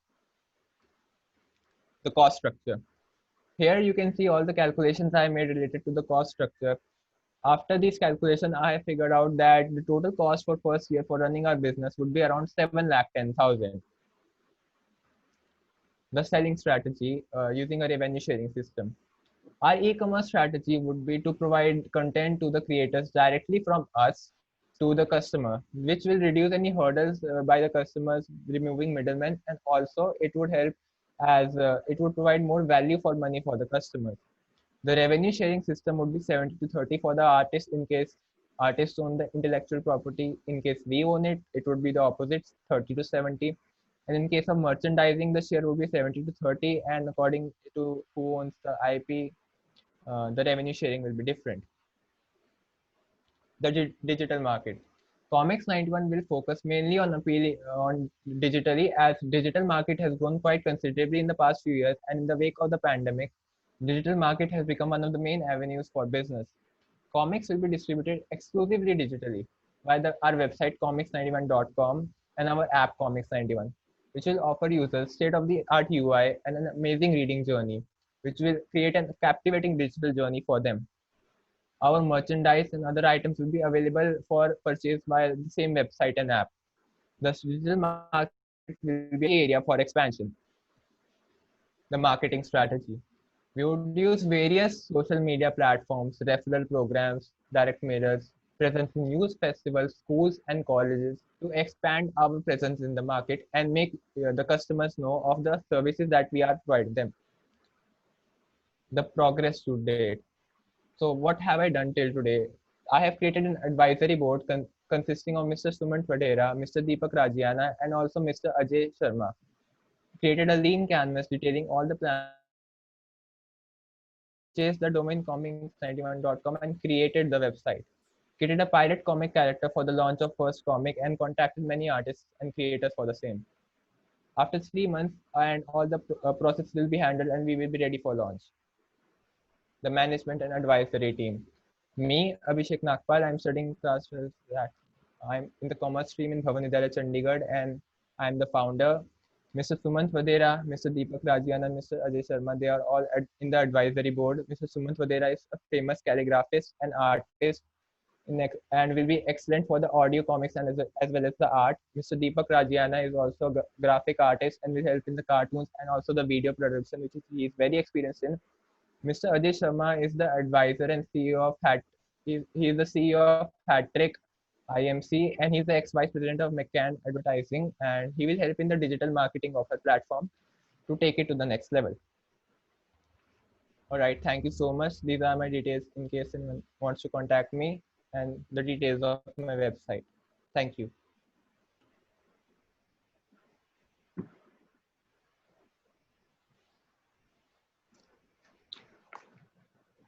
Okay, shall I take? Yeah, please. Any questions from the judges? Okay, hi Abhishek, this is Amit. Question, you haven't talked about the customer validation anywhere, or maybe did I miss it? Can you please talk about that? We couldn't see it at all. I'm sorry, customer validation. 1 second. Can you tell me what customer validation means? I actually don't know. So did you do any sort of research or interviews or surveys to understand if this is a real problem that customers do want to solve, and what kind of challenges do they see, and basically yes, based on that you create some model? Yes, so I looked into it on website. I did not do any surveys as such, but I looked into it in the news and read many articles about it. The main problem, there are a lot of articles stating that India's comic industry is in a depression state and it has failed to expand because of the fragmented nature of this industry. And if there is not something done about it, this industry will collapse. And I have researched a lot about it, and this is the conclusion I came to. Okay, thanks. Thank you. You have not mentioned about the competition which is currently there for your line of business. I actually mentioned about, I had a slide which said existing alternatives, which stated that Graphic India was the biggest competitor for us. It has it has quite a large expansion in many states, but it has failed to create mainstream appeal for it, and it's still a niche. And Graphic India has failed to expand because it failed to go to other revenue streams such as movies and as such. But that is our biggest competition till date. Other than that, there are many fragmented comic companies and very small ones, which are currently in many states. What are your plans for monitoring the quality of the content which will come from different artists and different associates? Yes, thank you for the question. So how this will go is we will contact many artists and who are interested in our system. First, they will provide us with the content, the characters, or the story as such. It will have to be first approved by our people, so that the content that is provided is correct and age appropriate for the people. And if it is approved by them, then they will start working on the project, and it will be published digitally via our website and app. So it has to be approved first so that the quality can be checked. What actual work you have done except just creating a domain and registering the website? Actual Be work. very frank. Yes, I have created an advisory board and taken a lot of help from them to know how this will work. I actually contacted many artists, and they will almost be on board as soon as the work for a project starts. And also, what I did was created this website, lean canvas, and all the details of how things are taken. Okay, thank you. Pratap sir. Thank you so much. Okay. One question: how do you define the genre of a comic? Well, that is very critical. Okay, so there is no genre. This is just like, for example, books. Books are different genre, but children read comedy books and fantasy books. So what my focus is mainly on the target market is children and young adults. And they read different genre. They read comedy, they read fantasy, they read action. But my main focus is on that age group. So you're making that as an assumption, or you have, because since you've not done the survey, how would you, like, you're just going by the data available on the net or by your assumption? No, I'm not doing it by assumption, because in India, as opposed to the rest of the world, the comic market is mainly focused on children, as opposed to countries like USA and Japan, where comic market is focused on adults and teenagers. So that is why my main focus is on children, because children read comics and children really love to read comics. And there is statistical data to prove it.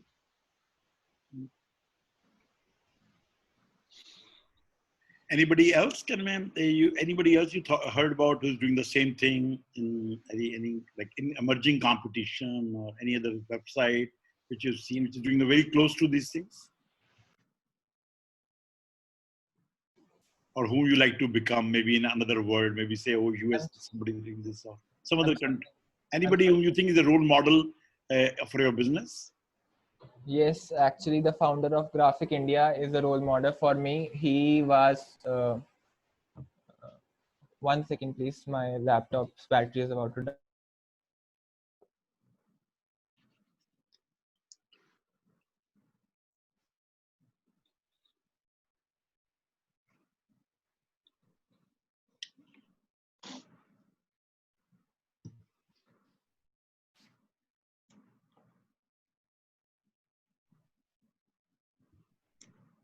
Thank you, Abhishek.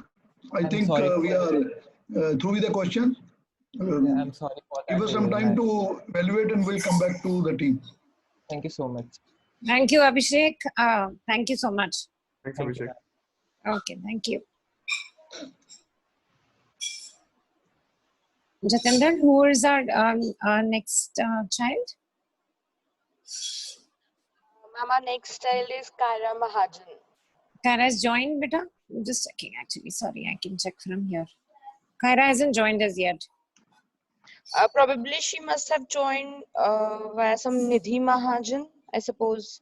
So Kaira, can you speak up if you're to... here? Please allow her to speak.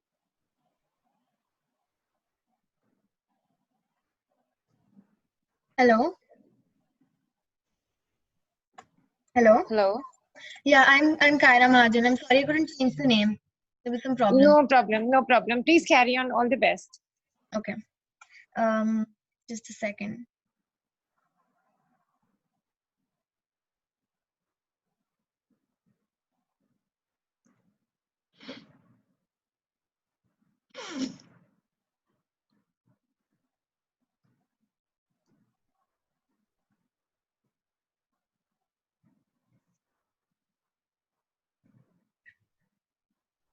I hope everyone can see. Yes, we can see your screen better. Okay. Judges, are we ready? Should we begin? Yes, absolutely. Okay. Yes, you can begin. Virasat, preserving the past. Last year, when my grandfather passed away, I realized that there was so much more about him and his life that I wanted to know and keep close to my heart. And this gave the birth to the idea of Virasat. Virasat is a collection of memories in tangible and digital form in a customized box. As Jay Kessler rightly said, young people need something stable to hang on to, a culture connection, a sense of their own past, a hope for their own future. Most of all, they need what grandparents can give them. Good evening, everyone. I'm Kaira Mahajan, the CEO and founder of Virasat. Now, there are two main problem statements that arise. Firstly, that there is a growing disconnect between various generations. And secondly, that the present generation is so focused on the future, they are losing touch with their valuable heritage and the treasures from the past era that their parents and grandparents have to offer. The target market. Product is targeted at customers all over India, catering to a B2C model, selling directly to the consumer, and our customer segment will be the grandparents who wish to pass down their heritage, culture, and memories to their children, the grandchildren who want to preserve memories from their grandparents and the past generations, and the parents who want to build a bridge between grandparents and the grandchildren. Value proposition.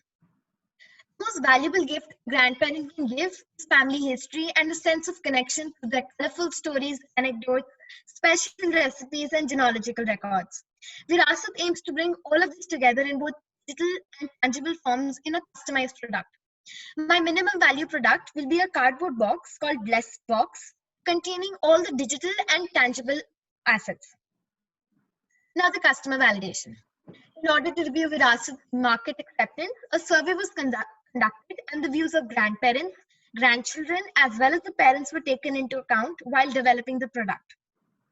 The responses and eagerness in handing down life stories, genealogy records, family pictures, and recipes loved by the family, both in tangible and digital forms, formed the foundation for Virasat.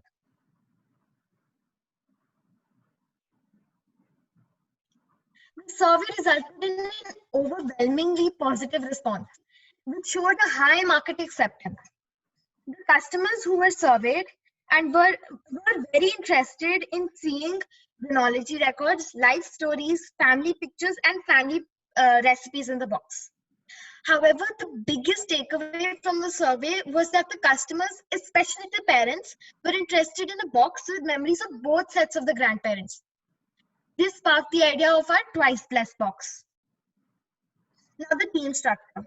The team structure will comprise of the CEO and creative head, which is me, the marketing and advertising head, and the logistic and data collection head. The sales channel. Our product will be advertised through various social media platforms such as Facebook and Instagram. We will do bulk messaging using contacts from senior citizen clubs. There will be distribution of pamphlets in various senior citizen clubs and the religious institutes. I will earn revenue by selling my product via my website or social media platforms like WhatsApp. How are we going to go about it? First, we will advertise our product on various social media platforms. Then the customer can contact us through our social media platform, WhatsApp or website. Then once they've decided what product to buy, they will be directed to fill out a contact information form. We will get back to them in 24 hours to collect important details like their address and comfortable meeting time. 75% of the payment will be collected in advance via NEFT, Google Pay, Paytm or cash.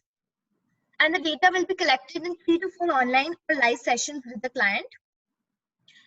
product will be manufactured and shipped to our customer.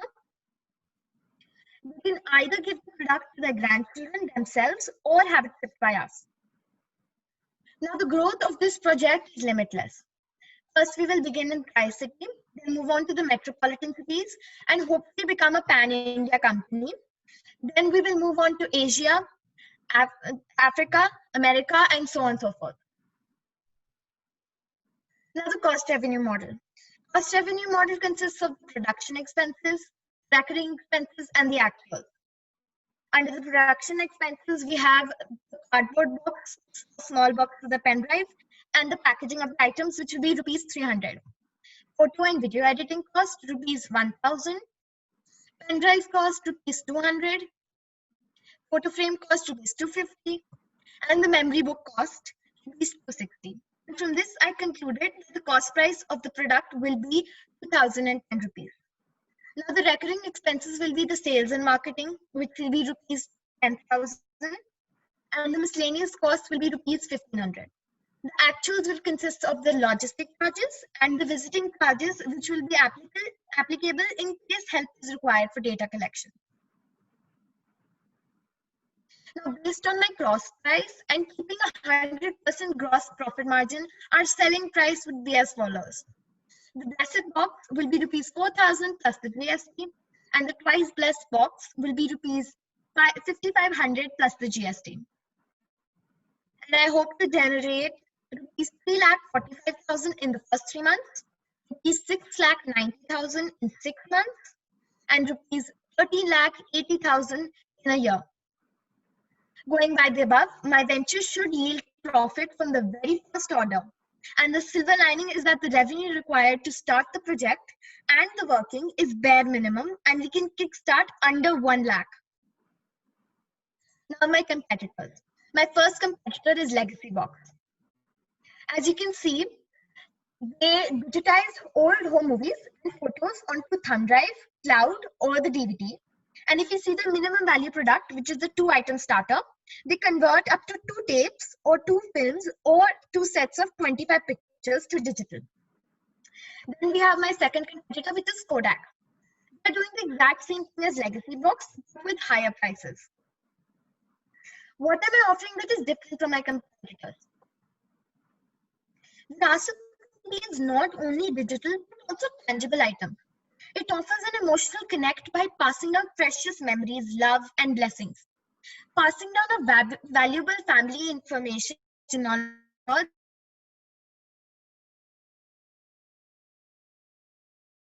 customers can preview our product and the digital form of booklet.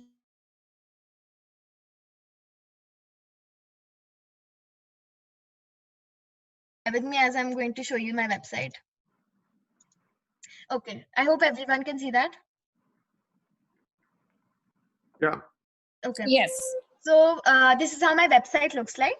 So if you go down, you can see the 2 products here, and there's the About Us page, and there's a slideshow that's going on, and you can the customer can contact us from here and enter any message or any query that they have. Now, if I press shop now, I will be taken to a page where you can see both these items and have a quick view of both the products, and also they have the cost written down. So I'm going to press twice plus box. And as you can see, there are pictures so the customer can preview them. And we also have a video. So the customer can also preview how what kind of video they're asking for. And then if you can see here, you can see what the box is about and what it contains, like the genealogy record, family pictures, recipe loved by the families, and a video. And the customer can also preview the booklet that I've created. It's a sample booklet. So this is how the booklet looks like from outside. It's called Treasure Trove. And once I open it, you can see that this is addressed to me. My grandparents have, I made it. And so you can see the genealogy record will be in the first page of the book as well as framed. And then you can see a recipe and pictures of the family, of the grandparents and the grandchild together. And at the end, we have the life lessons. That is the video that the grandparent will make, will be written down. And then, so for example, you like the TWICE Plus box. So once you add it to your wish list and you want to buy it, then you can view your cart and you can just order now from here. And once you order it, as I mentioned before, you'll be taken to a page with your with contact information. So you have to fill out the form, and once we get the message, then we'll contact the customer within 24 hours. And I'm just gonna go back to the PPT. So thank you so much. You can contact us at this email. And I would like to thank Mr. Ashu Bhatta, my mentor, the entire TiE team, and my parents for helping and supporting me throughout it. Kara, I will start with my comment. Kara, excellent presentation. You deserve a round of applause from everyone. You had an excellent presentation, and thank you so much for sharing it with us. Thank you so much, sir. I only one thing which comes to my mind. Do you see the repeat business in your venture? Like as the families grow, as the families pass a time, so maybe somebody you did work for 5 years back will come back to you with some new memories. Yes, sir. We did see that. Like we are making up like a customer loyalty program also. We have thought about it. We're gonna go into that part also, and probably like give discounts to those previous customers that came. So like. And one more question I have. One more question. Yes, sir. The content in every family lies in a different format. So how do you deal with the multi formats available in the world while you treat that format or that document definitions into some standard format? How do you plan to do that? Okay, so sir, we planned, I'll just walk you through it. So we are going to hire people from a website and many other websites like Internshala for India. So there are college students and high school students who we can pay, and they will collect the data from these senior citizens, from the grandparents. And so they will mostly be photographers, so that they can go and click or scan the pictures that the grandparents have, so that they they don't lose those pictures that they already have. And apart from that, they will also help make that video of the grandparent. And so we will have one set format. We'll tell them, the hired person, that we want it in this format as only, and they can email it to us, WhatsApp, whichever mode they find comfortable. Thank you.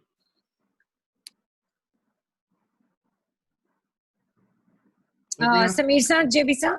Yeah, my question, Kyra, is around the cost that you mentioned. You said 4,000 for the blessed and the 5,500 for the double blessed, is it? So 5,500 for the twice blessed and 4,000 for the. So my question is, during your customer validation, did you ask that question about price points, and don't you think this is a little expensive? Yes, so we didn't put it in the survey, but we did ask a few people, and I did talk to my mentor about it. So we have kept this kind of price, because when I saw my competitors, they had for such a small product, they had given it a lot of kept a high price for it. So I thought that since there is not really any demand in the market as of yet for this product, and so this is like a good price for this product. Okay, but then the price points that you mentioned were for US-based companies. None of them is in India, right? Kodak you mentioned, Yes, and the other none of them is in India. India is slightly more price sensitive, I would say. And also you said your margins are 100%, right? So, yes, I mean, why did you think that 100% is a good idea? What kind of positioning do you have in mind to demand that 100% margin? Okay, so the 100% margin was because firstly, I had this in mind that so to scale up the business, for the first 3 months, whatever revenue I earn, so that will be put back to scale up my business. And the recurring prices are also very costly. So 50% of that will be used to cover up the recurring prices for every month. Mm-hmm. And then the profit will also be shared among the logistic head and the marketing head. Okay, thank you. Yeah, one small input. You have taken the payment as 75% advance and rest maybe later on once you upload it out. Yes, sir. In Indian market, I would request you to just revisit the payment, advance payment. Okay, so the entire payment in advance. That's what you're saying, right? No, I'm not saying anything. I just want you to revisit it. Okay, okay, sure.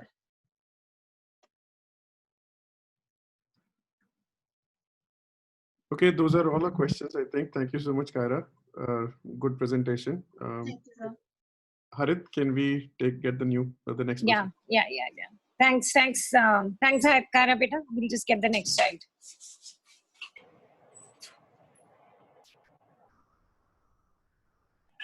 Jatinder, next is Raftej.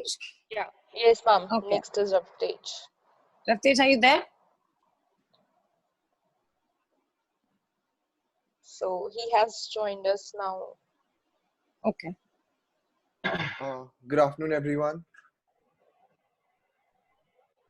Judges, are we done scoring? Should we begin? Just a sec. Just give me 30 seconds. Yeah. In the meantime, Ravdesh, you can start sharing your screen, please. Yes, sir.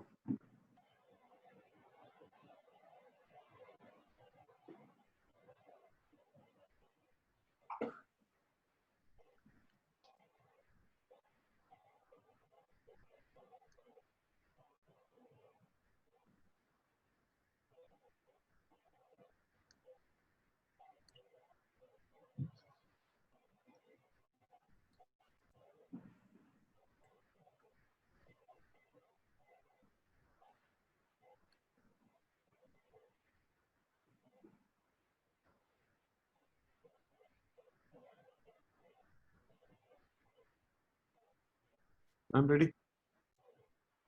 Okay. So may I start? Yes, please. Pratapji, can we start?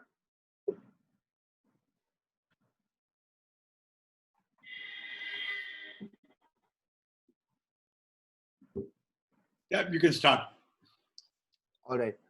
Good afternoon, everyone. My name is Ritika Singh, and the startup idea that I have is Ludisology, your sports psychology app. So first of all, let's start with the problem statement. The problem here is that school students playing sports do not have anybody to guide them psychologically. For sure, they have coaches and other teachers who help them improve their game and their skill, but training the mind is where a lot of students are not able to focus, and that is why they are not able to perform to their proper potential. Now, some basic problems that are faced by the students playing sports are anxiety before a match, overconfidence, lack of motivation after losing, how to deal with failure, how to deal with success, how to balance academics and sports, and how to deal with other issues that reflect in their performance. Now, how did this idea all get together?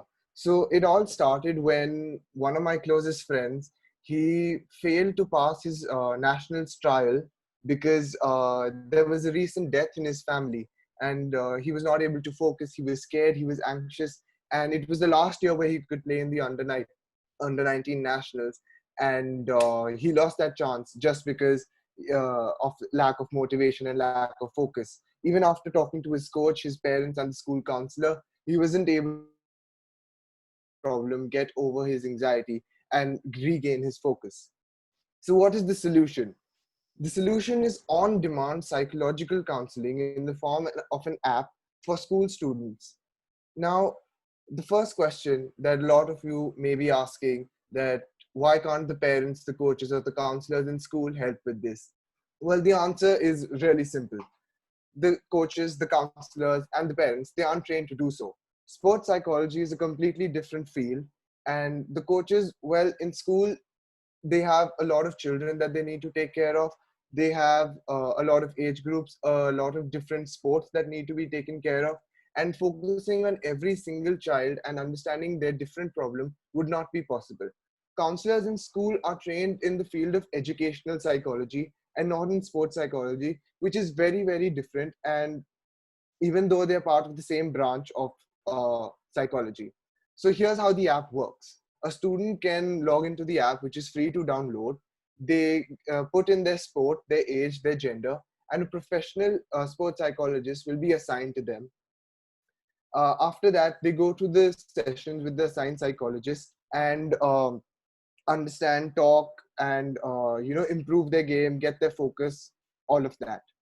Now, our business model is B2C, and our basic sale channels will be word of mouth and recommendations, social media like Instagram, Facebook, schools, sports teachers, and conferences.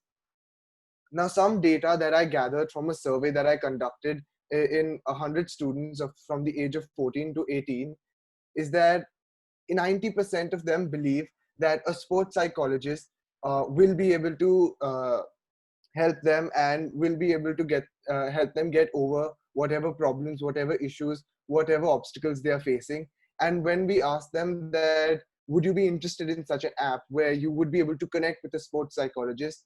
Again, 90% of them said yes, they would be interested. So the market does exist. There are people who do need this product, and the need for this service does exist. Now, our revenue model will consist of two basic aspects. One is the single session, which will be of 1,000. It's a 40-minute session. And then there will be a monthly subscription model where we will have 4 sessions, and the cost of the subscription model will be 3,900. Initially, I will be taking 15% of the fees given by the client, and as I grow, I will keep increasing my margins. From the projections and the financial calculations I have made, I will become profitable in the first 2 years of operation. Now, expenditure. The base cost may be about 1.5 lakh to 2 lakhs, and the marketing cost, which also include the maintenance of the app, would be about 50,000 per month. The psychologist will be hired on a freelance basis, and therefore the cost will be decided as and when they are hired. Now, the addressable market, the immediate addressable market that of students playing sports between the age of 14 to 18 that exists in the Tri-City is 23,500, and the total addressable market in India is 3.9 crore. So the market also exists, and at the same time, there is also a need for this product. Now, this is some feedback that I have received as to what the app. I showed the basic wireframe of the app to some of the people who had given had taken part in my survey. So this was some of the feedback that I had received. So now that is all for the presentation. Now I'll be showing you the wireframe that I had created and how the app will function. Right. So this is the first screen that the user will see as soon as they open up the app. They can either sign up or log in. If it's the first time that they're opening the app, they will have to sign up.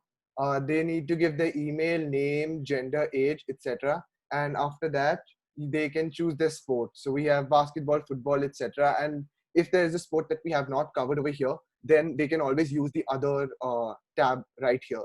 So for example, this user plays basketball. So now they will be led to this screen where they can either choose between the single session, which is a 40-minute session of rupees 1,000, or the monthly subscription, which has 4 sessions of 45 minutes each.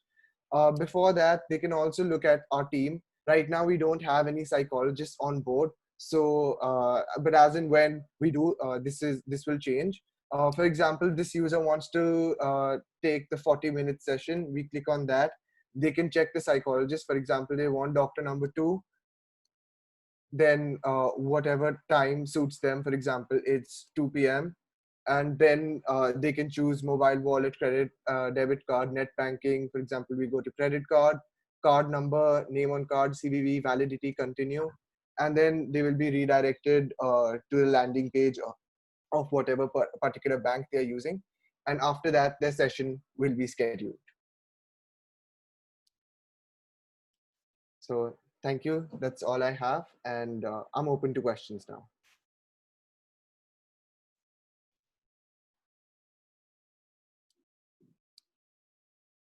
Great idea, Raptej. Very sort of niche idea in that sense, but definitely a problem worth solving. I did have a question around the numbers that you quoted. You said there were 23,500 students in the Tri-City that needed this, that might need this, and 3.9 crores pan India. So where did you get those numbers from? So basically, I took the number of students in my school to start off with that were present in grades 9 to 12, because that is the age where they're actually very serious about the sport they're playing and they actually want to level up their game. I took the ratio into how many students were playing sports and how many were that serious that they would need this particular service, and then I applied it to the number of schools and the number of students in the Tri-City. Okay. And you think 23,500 students likely are play sports, serious sports in the Tri-City? Yes, sir. So because it's not only one sport, there's like a variety of sports that are present, and it doesn't always need to include outdoor sports. Here we can also include chess, carom, and all of those as well, because they also require a lot of focus, and there's a lot of anxiety, and so that's why it's not just about the main sports like basketball and football and volleyball. Okay, thank you. Hitesh, one quick question. Yes, sir. Nowadays, you said you'll take part-time guys, part-time people in psychologists. How much do you think they will cost you per hour? Because I understand they're very expensive. So, sir, I called about 10 psychologists, that sports psychologists.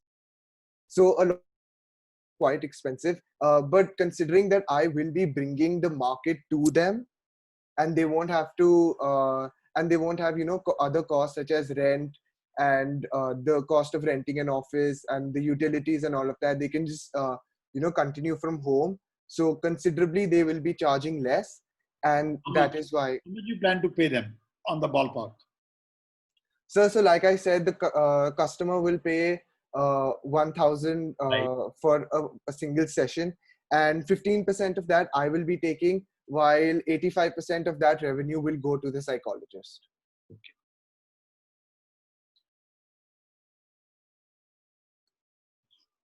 Any competitor?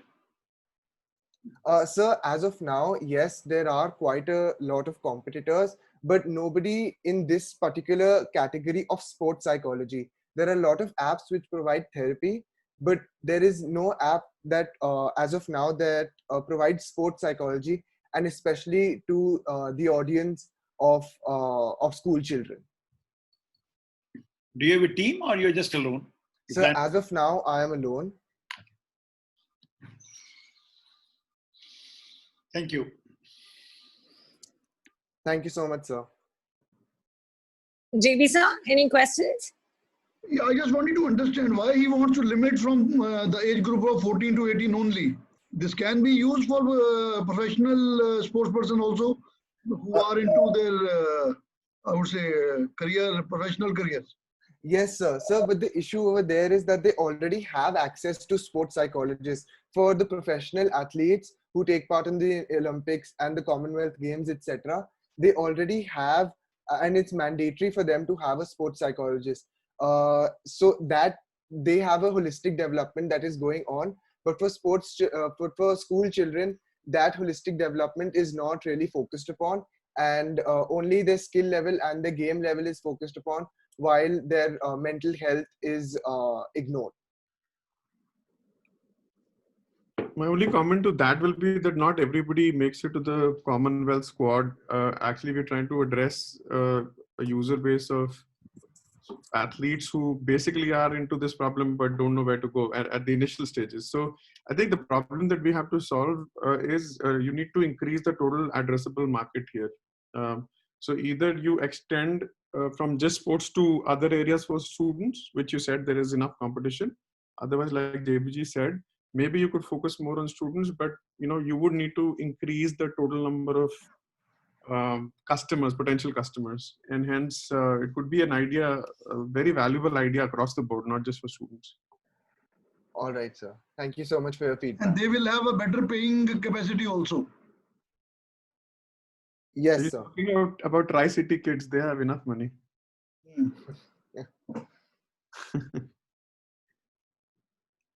Okay, thank you so much. Thank you. Thank you. Thank you so much, sir. Thank you, Rapid. So in the meantime that you get your scorecards ready, we will just invite the next participant. Who's next, Jatinder? Ma'am, Ansh Kapoor has joined us. Okay, so just give another minute or two till all the three judges come back and say they're ready to go. We'll just wait a minute or two. So two more, Anshin, one more? Yes, sir. Okay.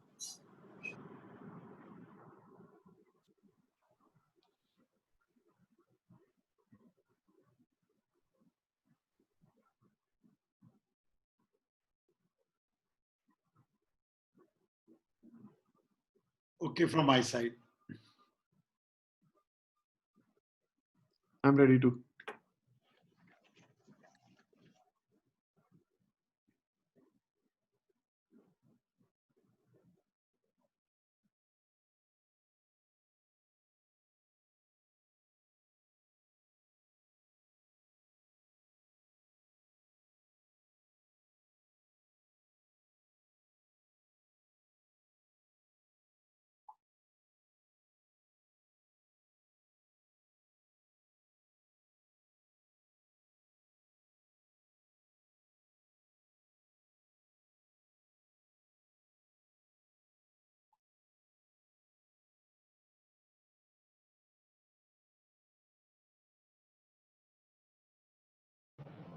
Can we ask the next startup to start sharing screen in the meantime?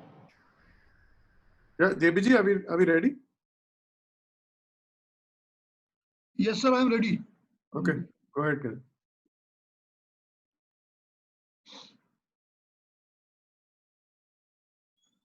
Let's go ahead. Harit? Yes, I'm just waiting. Ansh, if you're there, could you start sharing your screen, please? Ansh?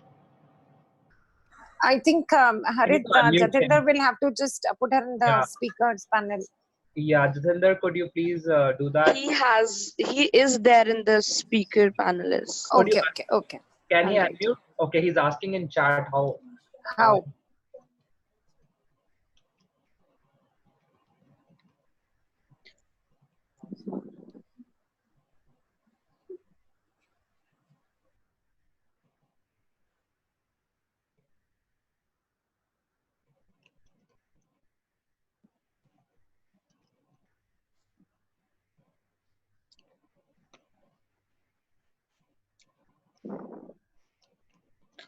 Ansh, are you able to share the screen now? Please try it. Yes, ma'am. Okay. Ma'am, once again. Ma'am, can you please allow my co-founder also to speak? Daksh. Okay, Daksh just a Kansal. moment. Daksh.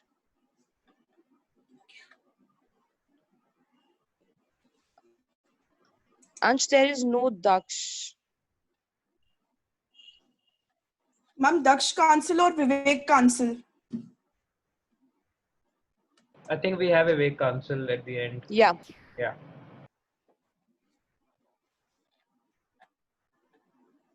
So yes, Vivek has also joined.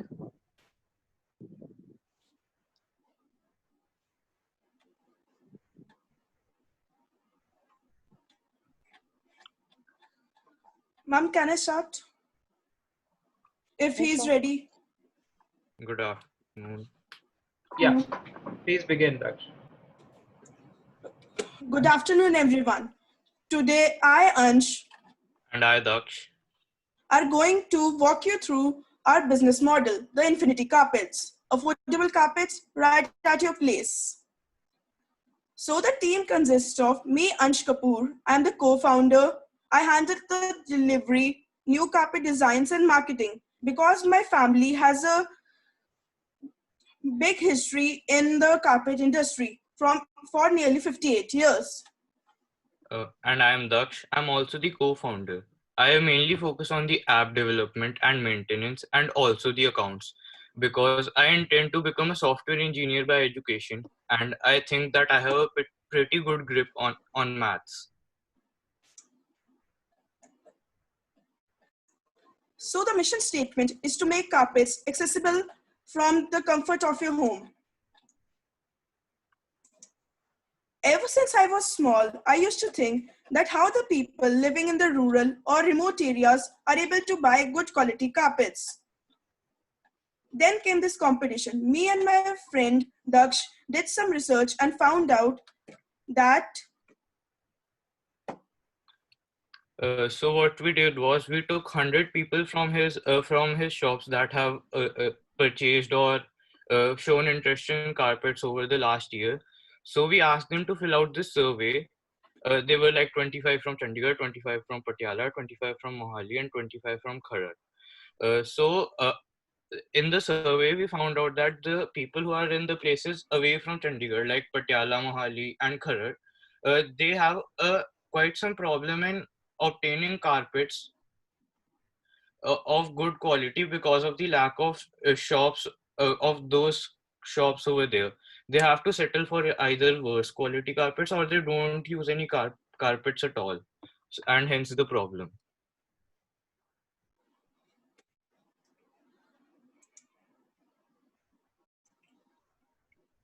So you might be wondering that why is this problem so important now?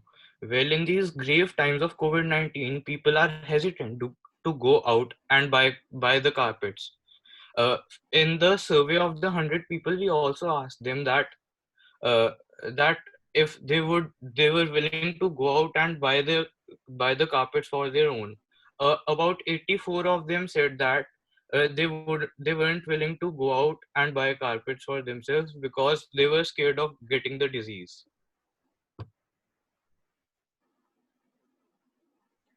so the solution is Infinity Carpets. It's an online carpet buying platform. We deliver the product to a wide variety of places, and the customer does not even has to step out of their homes throughout the entire process. As we conducted the survey, we also asked the customers about their age, gender, and anniversary. We found out that the major customer we have will be married women of 25 to 50 years. And obviously, we will take tier 2 and tier 3 cities also in account. Because those are the ones which have the lack of good shops. Now I will walk you through the app prototype. The first screen is pretty straightforward. So there is the title screen from which the person can log in or sign up to an account. After which we go to the next screen, which is the select the required carpet type screen. Because of the wide variety of carpets that we have, we had to group our carpets according to the country in which they were made. For example, the Indian carpets, Egyptian carpets, etc. After the selection of the carpet types, we asked them their budget and the color of the carpet which they want. And after all these filters have been inputted, they get a list of the carpets from which they can choose which one they want to buy.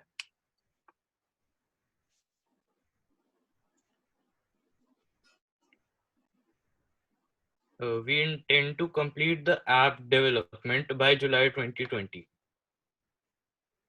And by January 2021, we'll receive nearly 200 of orders. And after half a year, we are intend to get 600 more orders.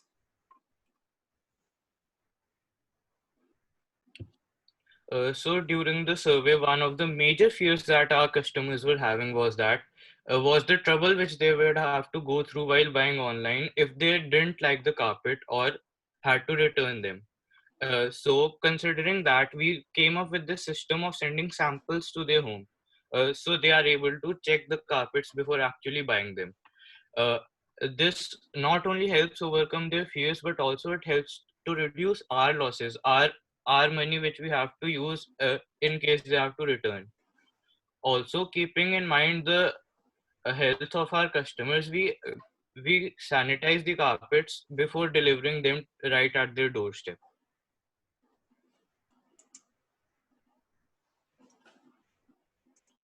For the marketing of our solution, we'll advertise it on the radio, social media marketing like Facebook and Instagram, give advertisement in the local newspapers, message to the old database present at my shop, and also Google Ads.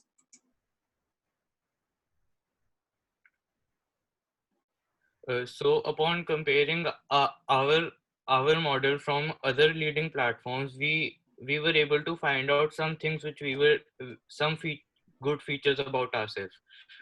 Not many carpet sellers have the feature to deliver samples of their carpets at home. And also we intend to regularly add new designs of carpets to our original collection. And also we have various payment options so that the customer can buy them however they in which whatever way they like, credit cards, Paytm, etc.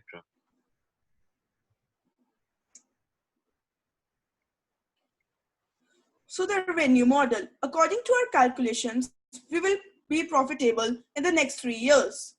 We have made maximum negotiations with the manufacturers and the delivery people. So the average cost of production of one carpet will be 10,000 rupees for us. 100 to 300 rupees will be the delivery cost depending upon the location. And after keeping 15 to 20% share for ourselves, the markup price for the carpet will be nearly 12,000 rupees. Thank you. Thank you.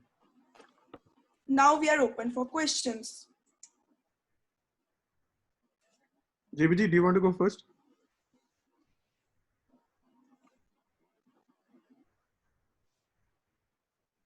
Okay, let me go first. Anchan Daksh, thank you so much for the presentation. Welcome, in terms of your Welcome, sir. In terms of your business model, what I'm not able to make sense is that you said that it costs 10,000 to manufacture, let's say, a carpet, whatever size, and then 300 to whatever amount for transportation, and then you said you'll sell it for 12,000 rupees. You haven't really taken into account the marketing costs and other things that you might need to do. So in terms of customer support and maybe storage or whatever. So do you think your model there makes sense? I mean, just those margins, I mean, I would say less than 10% really. I mean, why would you price it like that? Sir, so like we have taken that into account. That's why we came up with the date of 3 years in which we will become profitable. I mean, this Did way you store at your father's shop initially, which you have just mentioned you are into the same business? Yes, sir, and father's shop. That is why Samir has not taken cost of inventory carrying and office and. But even otherwise, I would think that the margins are too low for that. Yeah, definitely. I mean, they need to factor that thing also. And what about how will you cater to the non-standard sizes of the carpets? Sir, could you repeat? Non-standard size of carpet. Sir, so we already have our contacts with the manufacturers, so we can ask them for the production of non-standard sizes as well.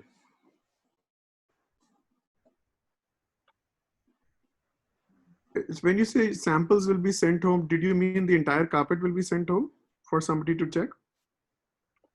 No, sir. The sample will be the size of an A4 size sheet types.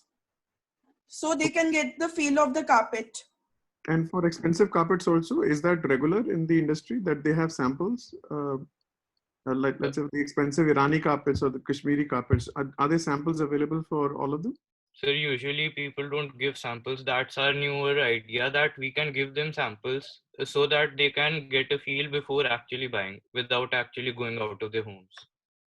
Understood. And you also said you said COVID was one of the reasons why you want to do it now. Is that correct? Yes, sir, because Yes, sir. you see, people are hesitant to go to the shops now, and there are not many ways to get carpets online, especially trustworthy. And do you Uh, think people have this problem during COVID times that they really want carpets for their homes? I mean, now they want it now because people aren't really buying any of these things, even clothes, right? Because nobody's going out, nobody's coming to your home. So why do you think this is a big problem now? Sir, carpet sales are usually like some people still need the carpets. New, uh, some people still need the carpets, so they need some way to get them at least. I have a question here. Don't you think like it has some seasonality in your business? Like winters, the carpets are normally hot more. Is anyway really hot summer coming in? People normally remove the carpets before the rainy season. So I think it's a bit contrary Yes, to sir. the. Yes, sir. There will be newer designs of carpets and newer during winter time we can bring out the more warm carpets and into the shops catalog. And during summertime we can bring the less woolen and more better carpets which are not so warm.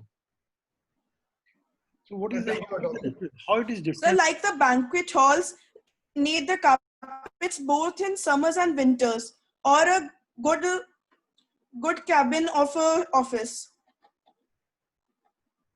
So what is the difference between buying it from you versus buying it from any big kind of like online portal who has a carpets in his inventory, and except for Uh, the you send a sample, small A4 size sample, they don't maybe. Is there any other difference from the big guys? Sir, in like if we take Amazon for example, anybody can be selling those carpets, so they are not really that much trustworthy. Uh, uh, but in this case, we are uh, making the carpets from trusted manufacturers, so the people know that they can trust us because there is not like anyone is selling. Given opportunity, will you sell on Amazon? Sir, what? Will you sell on Amazon? Will you sell on Amazon? Sir, right now our model is only app based, but later on we can also make a website for the carpets. So we need not worry about selling on Amazon.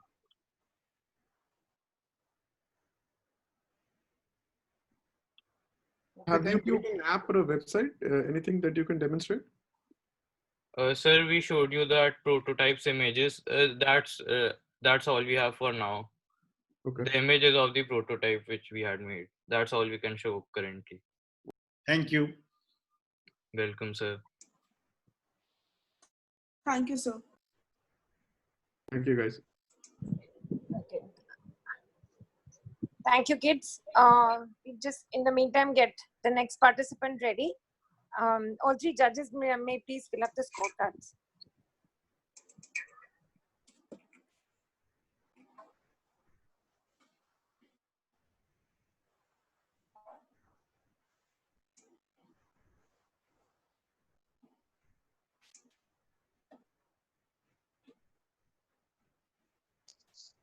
So our next participant is Kumar Mahismat.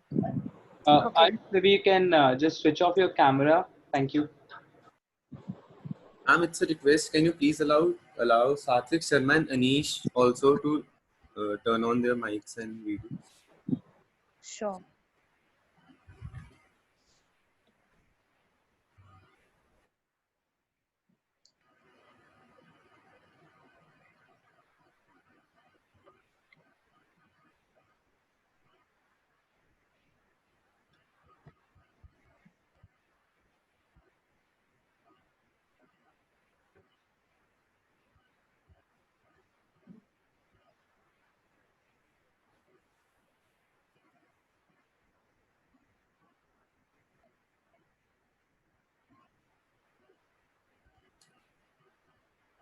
Mama, I think Satvik will be with the name co-moderator. It's not changing. Okay.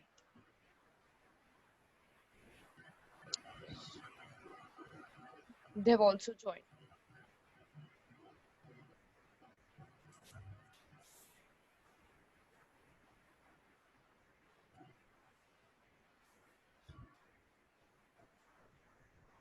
Ma'am, is my screen visible? Yes, it is. Please wait for the judges. Yes, ma'am. Sure. I'm ready. Pratap sir and JB sir. I already said I'm ready. I already said. Go ahead. Yeah, please carry on. You can start now. Good evening, everyone. Today, I, Anish Chabra, and my teammates Kumar Mahismat and Satvik Sharma are here to pitch a business idea by the name of Bookspro. Further, I hand it over to Kumar Mahismat to explain our idea. Hello everyone. So I will be acting as the CTO and I will be responsible for website development and make sure that technical aspects of business run smoothly. Satvik Sharma will be the CMO and will handle the customer side of things and take care of customer support. He will also manage the ad campaign. Anish Chabra will handle the library side of things and contact new libraries to tie up with us and overall make sure that we stay in sync with the libraries. The problem: most of the people who are fond of reading books find themselves short of new books to read as. Buying new books becomes expensive and it is quite difficult for them to go to libraries to get issued a new book every 3 to 4 days. I myself faced a similar problem when I had membership in the library when I was young. My parents didn't have enough time to take me to the libraries often. So here, our idea comes as a great solution. We are basically going to act as a delivery partner between a library and the customer. All of us know that usage of libraries are declining these days. So this startup idea will give a boost to the libraries by solving the issue of going to the library and issuing the books there. Libraries in our range. We will be only connecting with those libraries, those who have an online system of maintaining the record of books so that they can share their API with us and we can sync the live data with our website in order to maintain the data of members and the catalog of books. Market. Initially, we are going to start in the Tri-City and our target customers will be those having a library membership. The further customers would be those people who are ready to take a library membership if the books are delivered at their home. Competitors. According to our research, nothing like this exists till now. So we are going to enjoy a benefit of no competition. Speaking of indirect competition, we have ebooks, Kindle, etc. But if we see the reason that why people shifted to them was to save time. So Books Pro comes as a great solution again. Initial sources of money. Since the initial investment required isn't very high, we would be pitching in our own resources for development in the beginning. Each partner will put up rupees 1 lakh, totaling to rupees 3 lakhs for initial funding. We believe this would be more than enough capital to get us up on our feet. Authenticity of members. The members who would be taking our services will be the ones already having membership in the libraries.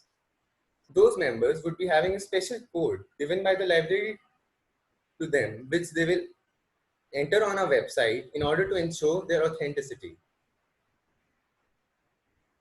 Delivery of books at initial stage. We will be delivering the books on our own at the initial stage until we reach to target of 100 books per day. We as 3 partners will divide the Tri-City in 3 parts: Chandigarh, Panchkula and Mohali. Attractive offers such as free delivery on sign up on our website would be there. Delivery of books at later stage. We will be taking help from delivery agencies such as eCart, Uber, Ola, Swiggy, etc. Thus, by doing this, the problem of tracking down the delivery boys will not be an issue and will help us in sending deliveries more efficiently. Now, I would like Satvik to continue from here. Thank you, Kumar, and greetings, everyone. Now, talking about the expenditures of the business. Initially, the expenditures would be related to the website development and the app development, delivering the books by ourselves on providing first user offers. Later on, it would be related to the marketing, advertisement, and other various establishing concerns, and delivery charges for Swiggy, Ola, etc. Now, talking about the revenue side of the business. We have divided the revenue into 2 aspects, firstly from the members and the secondly from the libraries. Talking about the members, we'll be charging rupees 20 as a basic sum for every delivery, irrespective of the distance. After, if the distance reaches a certain limit, we'll be adding upon per kilometer charge on the delivery. We'd also be offering various packages to our customers, such as delivering 10 books at a rate of rupees 100, 20 at 170, and 400 for 50 books.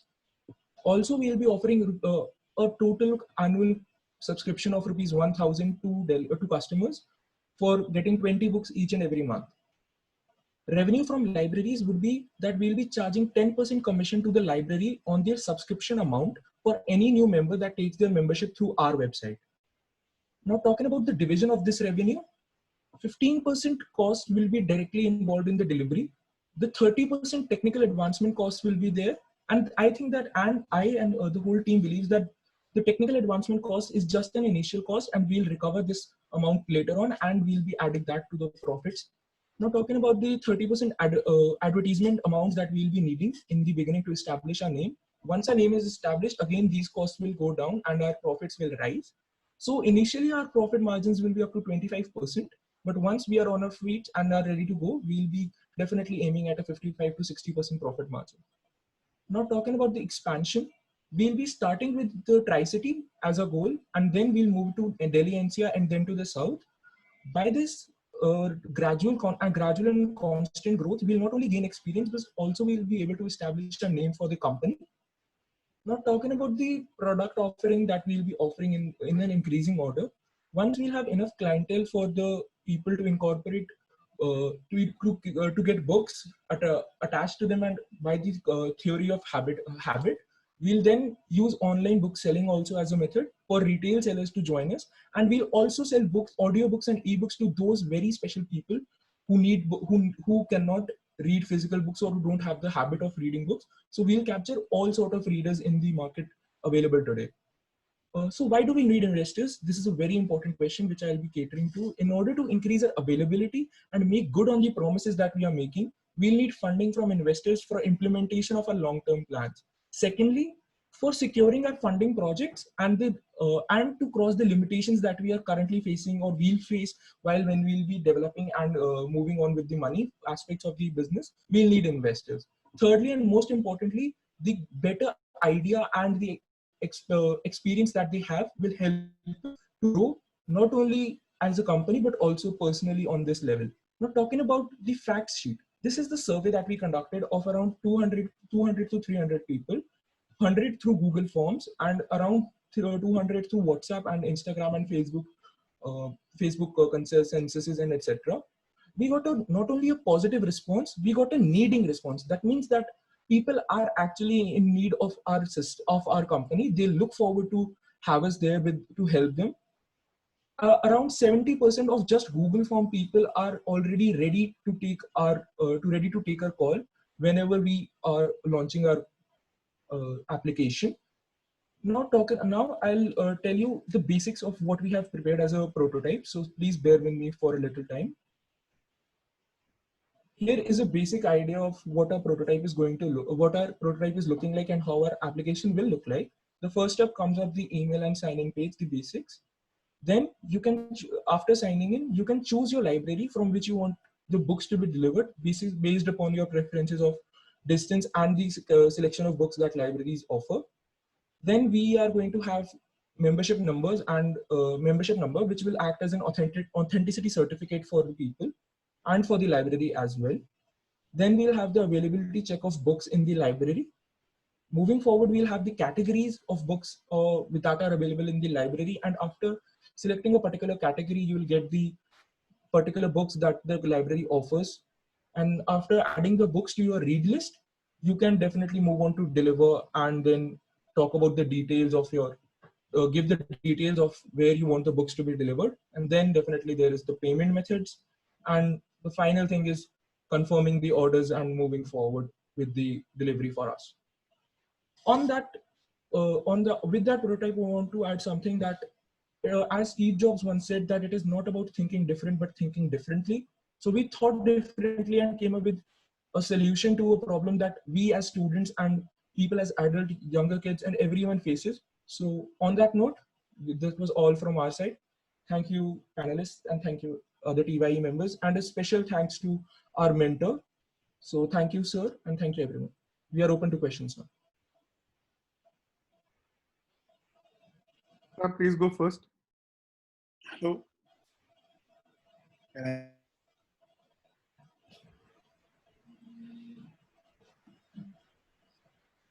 Is it okay, Samir? I go ahead? Yeah, absolutely. Go ahead, please. I just thinking, I mean, reading a book, of course, you must have done a survey, but don't you think the habit of reading books, moving towards electronic media, you touched upon it, is it really is against the grain of this business model? So talking about myself and the kids of my age, and especially the people of Chandigarh only, there is actually a need of, there is actually a habit of reading books in the people of Chandigarh. If you just talk about the library memberships that the Sector 17 State Library has, that is a lot, sir. And talking about the fact that kids not only need books to read novels, but also other types of books such as problem books, textbooks which they want to use, other sorts of books. These all are necessary, but they don't want to keep them at their homes for all the time, and they want to use it once or twice and then, you know, kind of give it back to the library. So that is what we are aiming for. We are not just aiming for novels. That led me to one more question. One more question. Yes, sir.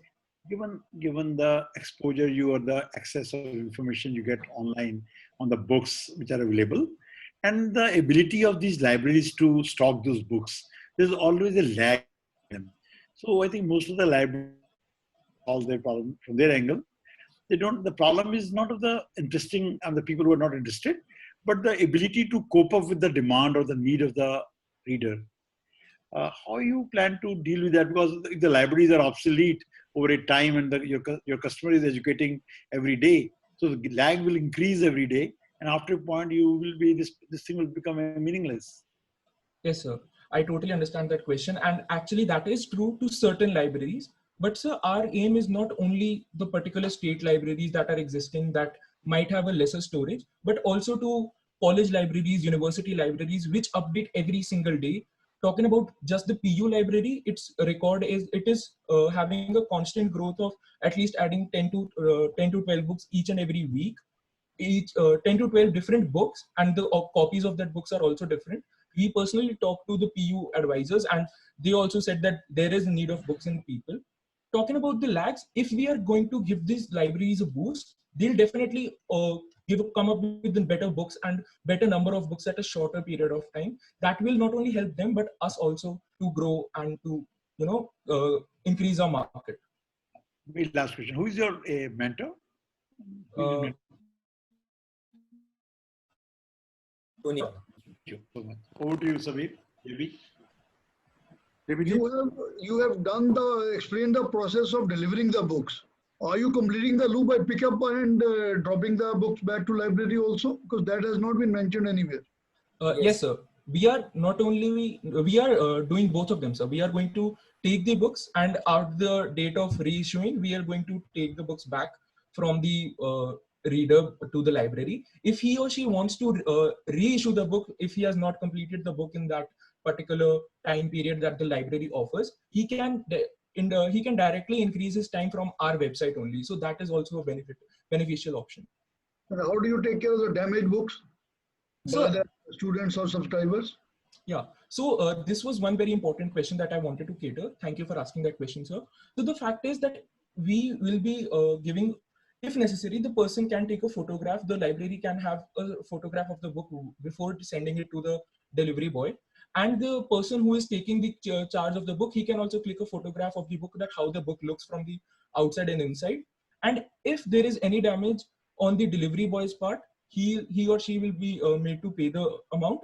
And if there is any damage upon the reader's part, he or she will definitely have to pay the fine and or give a new book to the library back. So that will, the damages of the book will be covered upon. How do you scale up the operations?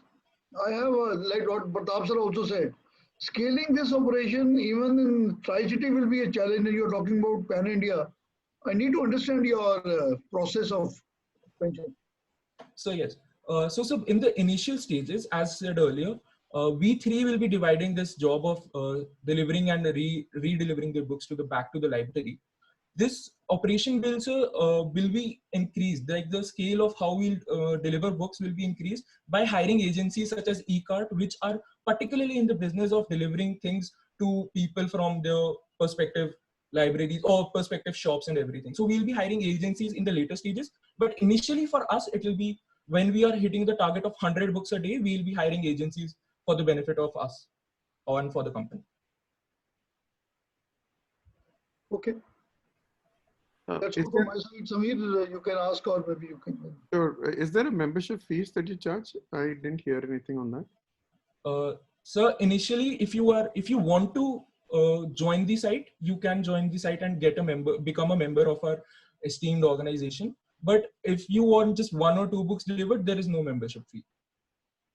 Like we'll be offering subscriptions to the people if they want to take subscriptions of our company. But if they don't want, they can just simply get the books delivered at a fixed price of delivery charges at their homes. I mean, that doesn't speak really too well about your revenue model, given that, on one hand, there is no membership fees. You talked about subscription, and I had a question on that as well. But you've also, in your survey, you did a survey which very rightly asked, how many books would you read per month, I think the question was. And it was 1, 2, 3 or more than 3 or 4 or more than 4. Let me ask you a question. How many books do you read in a month? Considering this lockdown, I read physical books more often. So I particularly cannot read books right now, but on an average, I am about to read 8 to 10 books a month. Considering, yes, sir, in a month I am able to complete 8 to 10 books. I think Kumar. So if I may add, that survey consisted of people, those who don't even read books. Like it was a random survey of our friends and family. No, absolutely. That's what I mean. But yet your subscription packages talk about 20 books a month and 50 books a month. Yes, sir. Yes, sir. Many people are there who are reading 50 books a month, like 2 books a day. I mean, that's how many books we read. So see, that covers books of all sorts. Like someone just issues a book by reading through its backside, the summary that is given of the book, and he or she may not like it and say that, okay, this is not my sort of thing to read. So he or she can deliver it back to the library. We can deliver it back to the library, and he or she can issue another book of a sort that he likes. So that number of books is the number of books in the subscription is maintained about that also. And also that students like me and students like Kumar, we have been given, teachers tell us to, look about from books, textbooks such as look about from T.R. Garewal, look about from R.D. Sharma, look about these books. There's so many questions for us to cater from books, but we don't need the book. We just need the question. So even for us, it is beneficial. So if we can get the subscription of, let's say, 50 books and we are able to get 30 different textbooks, it will be definitely beneficial for us also. I would also like to add the subscription costs you're talking about, they are general costs. They are not monthly. What do you mean general costs? So like annual costs. So annual costs, yes, sir. Annual costs, like rupees 1,000 for certain books, rupees this for certain books. So, but it can definitely, the packages will definitely change yes, according to the, how the people respond to our idea. I think there's a gap there, right? I think your package was 50 books was 1,000 rupees or 800 rupees or something like that, right? 1,000 rupees, 50 books annual packages there at this time. If your pickup and delivery will cost more. Your pickup and delivery will cost more than that. Unless this is a social business, I don't see this to be a very sustainable business. Have you talked to anybody like Swiggy or anybody you talked about? Yeah, sir. Actually, we talked to Swiggy. Charge you for delivery. Taking up from what Samir is asking. Yeah. So I'll answer to both of you collectively. I particularly talk to Swiggy people who work for Swiggy and people who are in this business. They say that their delivery costs, at least in Tri-City, are not even that much, because using the bikes and the vehicles that they use, they cost them very less, considering the fact that they have to work around all day long, and they have to deliver food items. So even if we order a particular food item, we see that over the price there is only moderate amount of delivery charge is there, like around 20 rupees or 10 rupees, 15 rupees. That is there. Even so, we are giving the basic fee at rupees 20, and adding it up if the distance is much larger for us to cover. So it is actually very sustainable. So talking about from a delivery functioning point of view, as we not only talk to professionals in this business, but we also talk to general people who are working about it. Okay, thank you. Thank you. Thank you, sir. Thank you, sir. Those are all the questions. Okay, great. This we thank you so much, judges, for taking out the time. That was our last child, and this has been a great session. Thank you very much. Harit, would you like to take over now? Oh, yes, please. Thank you so much, everyone. So I think we are done formally with all the rounds. Probably, as we decided yesterday, the 3 jury members can now collectively talk to each other and probably let us know the final first, second, and third positions. And if you need any clarification, group clarification, if all the students have left already, then we can discuss it now. And once the 3 jury members have discussed the final decision, they can let us know by tonight or tomorrow, whenever it is comfortable with them. Okay, now we'll sync up between each other and come back to you. JPG and Pratapji, I can message you and then we can. Yeah, just send the message. Give us 1 or 2 options, then maybe we can sync up and then we can send up. Okay. Sure. Thank you. Thank you, everyone. Thank you so much, sir. Thank you, sir. Thank you, everybody. Thank you, Jatinder, Harit, everybody, Thank the you so entire much, team. everyone. Thank you, Amit, Hitesh, everybody. Thank you, everyone. Thank you. Bye. Bye. Okay.